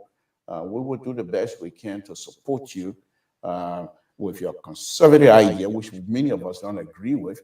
But in terms of leadership, we will support you. But that doesn't mean you're going to Who the man? To accept your ideas. That's not going to happen. That's not going to happen. And Mr. Next year, Mr. 1%, from now on, your name is 1%. Just letting you know, so you will know. But from now on, I am no longer going to refer to you as Mr. Joy, unless behind the scenes on this. Huh? So by next year, we'll still be 1% or we'll go down. Wait a minute now. Who is the 1%? Mr. George. You want to go by joining? The elections are over. I'm giving him 1%. You know Ella Cummins' son, why would you be calling him that name? Mr. So, I'm entitled. That's my view. Okay. So the first thing next year, Mr. George, be ready. I will call you 1%. And if I somehow, if you can come behind the scene and throw $50 or so on my way, I will just buy it. Auntie, you get out $50. Don't go ahead. The 2024 from January 1 you to can call your 1% for now the 24 and Okay. Okay, okay, All right, Guys, I really appreciate this. So It's thank you Look, very much. guys, it's a thank you 1%. so It's a much. 1%. Yes, sir. Oh, the how you gonna get? How you gonna run with it now too? Oh yeah. Me, I want ANC trouble, yeah, and I put in my boy no percentage talk. Myself, I'm not in that trouble with liberal. I'm not supporting you Yeah, now. trust me, you're a mess. So, Hey. Walter Carter, if you're listening, please Uh-huh. try to reach out to Aaron Bradford and let him get in touch with us this coming year. I mean, we really are concerned. Want to make sure that it's okay. Something you see, a good or get family, right? You see what my sister is saying? All your people, no, you don't got nobody. What do you mean I got nobody? What are you looking for? Mr. Todd. You're looking for a quote. You They're want not stop me, they're not stop me, Mr. Todd. That 1% topic should stay in 2023. I will not talk about it again, Mr. Guy. No more 1%. That I'm you. All right, thank you so much, sister. Look, guys, yeah, thank you so much. I think we have done something extraordinary here in terms of holding ourselves accountable, and it's just not only leaders. Everybody come here. We have created traditions where quality is maintained on this network. We're not so much of the quantity. The quality is what matters. That's what people takes away, and that's why everybody you see come here. They look decent. I mean, there's so many ways you that sort of appealing system goes with the audience. And to all of those that are followers, to the rest of the analysts, Koto is not here. Esther, I don't know why the ANC thing kind of drive her crazy too. She wants a compulsory leave study. We can see her. Hopefully, people are going to get over it. Dr. George Toto, Marley Jones, Cece, Terry, look, you guys are so great. We hope to do more. We are open to criticism and to our analysts. This is why I get upset when the liberal is watching to see who write his or comment, and if it doesn't go their way, it's a so black day person. I tell him no. So I'm just going to take. I'm not going to be just take instruction.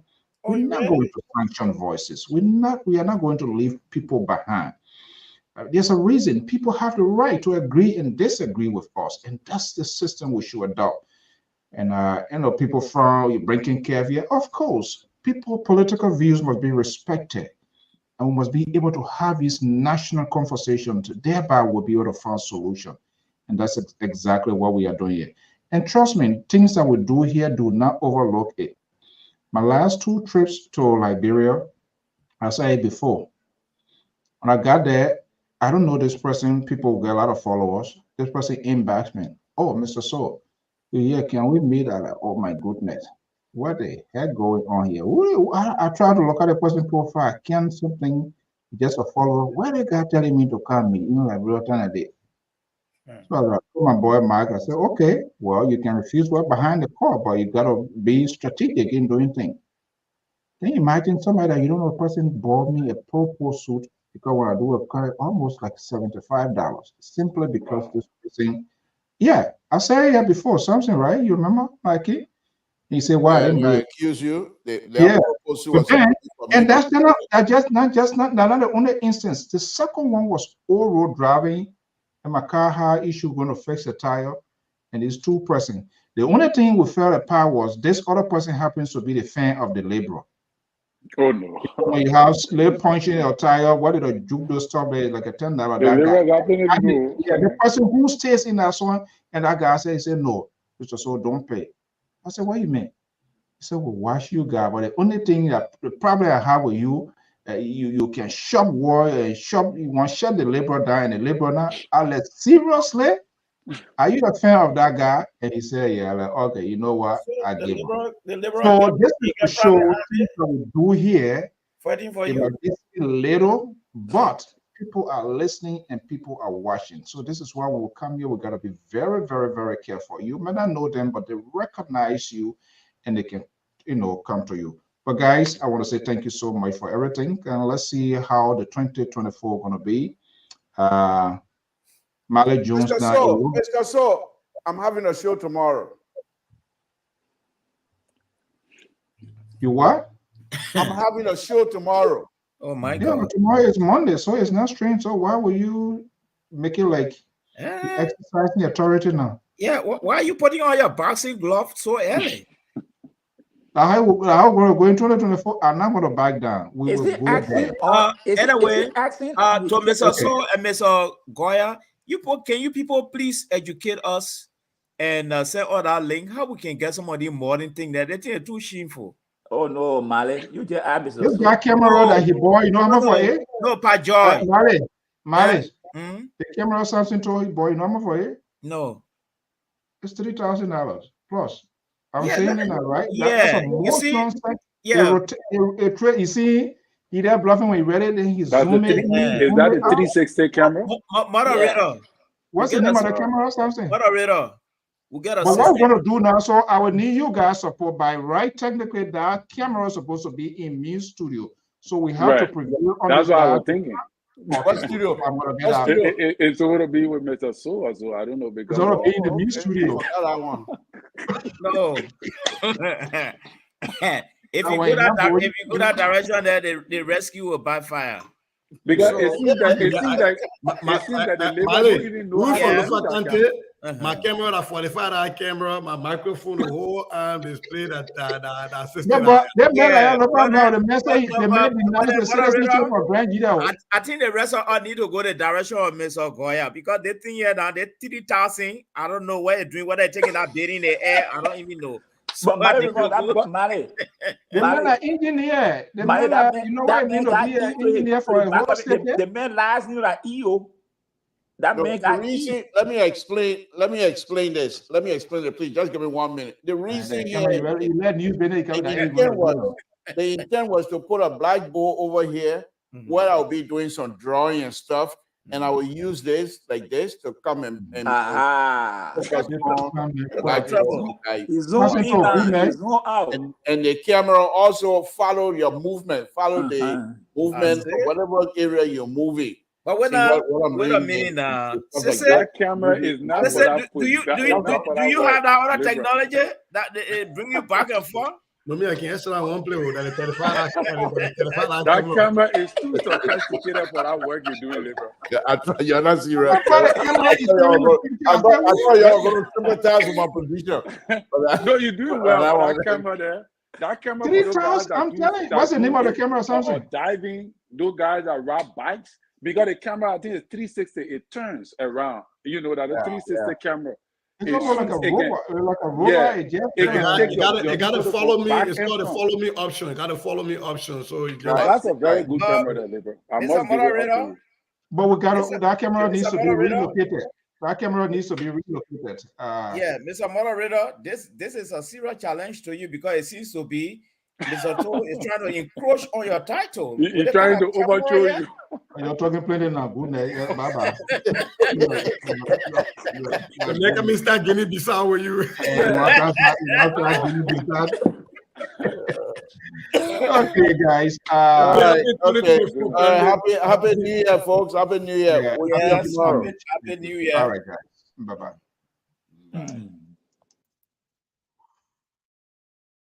Okay, well, folks, that's how we're going to leave it. We want to say thank you so much to all of our viewers, our followers, your comments, your interactions. We have learned a great deal of lesson from all of you. For those of you been missing for quite a while, good to have you here. Just follow, like the page, subscribe, and to the rest of the analysts. Koto is not here tonight, Dr. Toto, and all the other team in Liberia.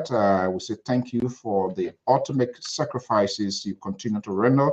And those of you that have supported or directly, indirectly, be a finance, by tuning in, we are just, we are happy with whatever you do. You know, we know money business is tough here. You can't just get and give your money. There must be a reason. This is why we just do not ask for it. When we ask, there must be a reason why we want to use it. We don't just get and throw cash out or Zelle or GoFundMe. None that we don't have it, but there must be a justifiable reason. And we are gradually getting to that point.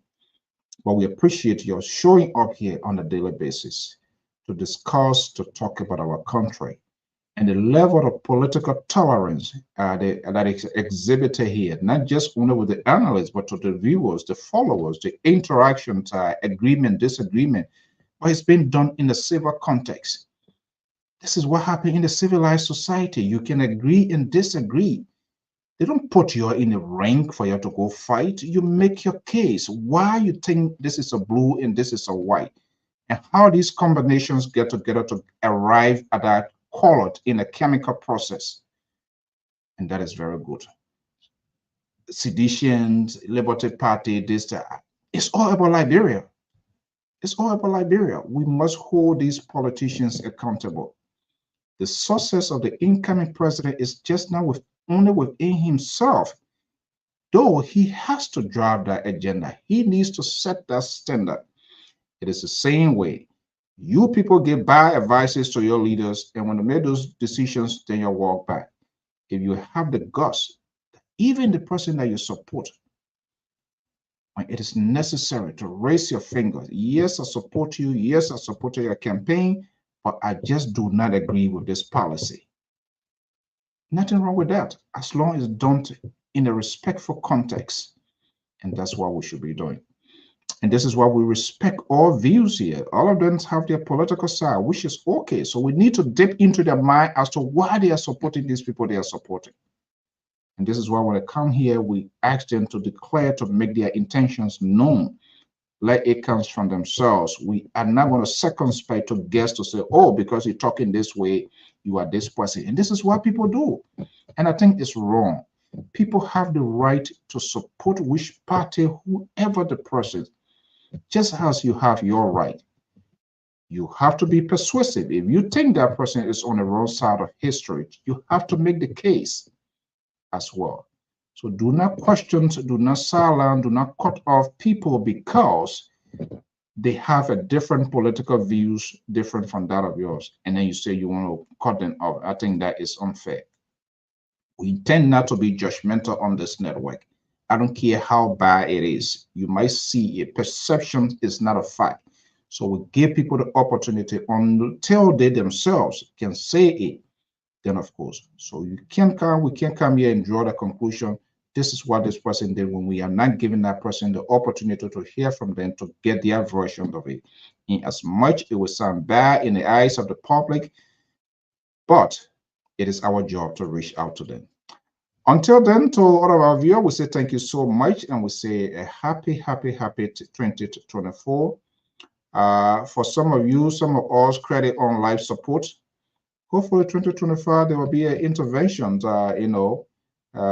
good money, good pay raise, every good thing that we want in life. If for any reason you cut off from somebody for whatever reason because they disagree with you, let it go. Let's 2023 wash it away and move forward. Don't just take things so hard to the end of the world. That doesn't work. Have a pleasant event and be safe as we all go into 2021. Bye-bye.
Le très ancien Yves Canet, à Seigneur, le grand frère Michael, allons seulement. the way man. Era so man of the way. Class in mathematics, the way man. Was some of what the way. Financial man, the way man. I want him to know that the way man. Get the Torah. Wait, that's the na happy birthday when ready. Oh, next year, oh, yeah, way, okay, now, I'm on that happy again. Oh, yeah, more better. Can you jump there? So I'm forgetting. So I'm forgetting. I try to back up. More, yeah, way, go away. Wait, yeah, you didn't know this, so yeah. As long as I'm not going away, for me, as I'm away. You want it, as I'm away.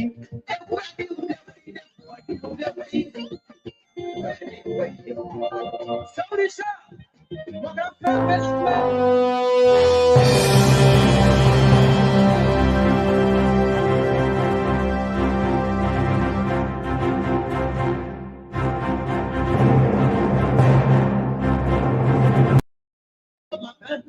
it was a way that you found someone. The way you was someone more dear.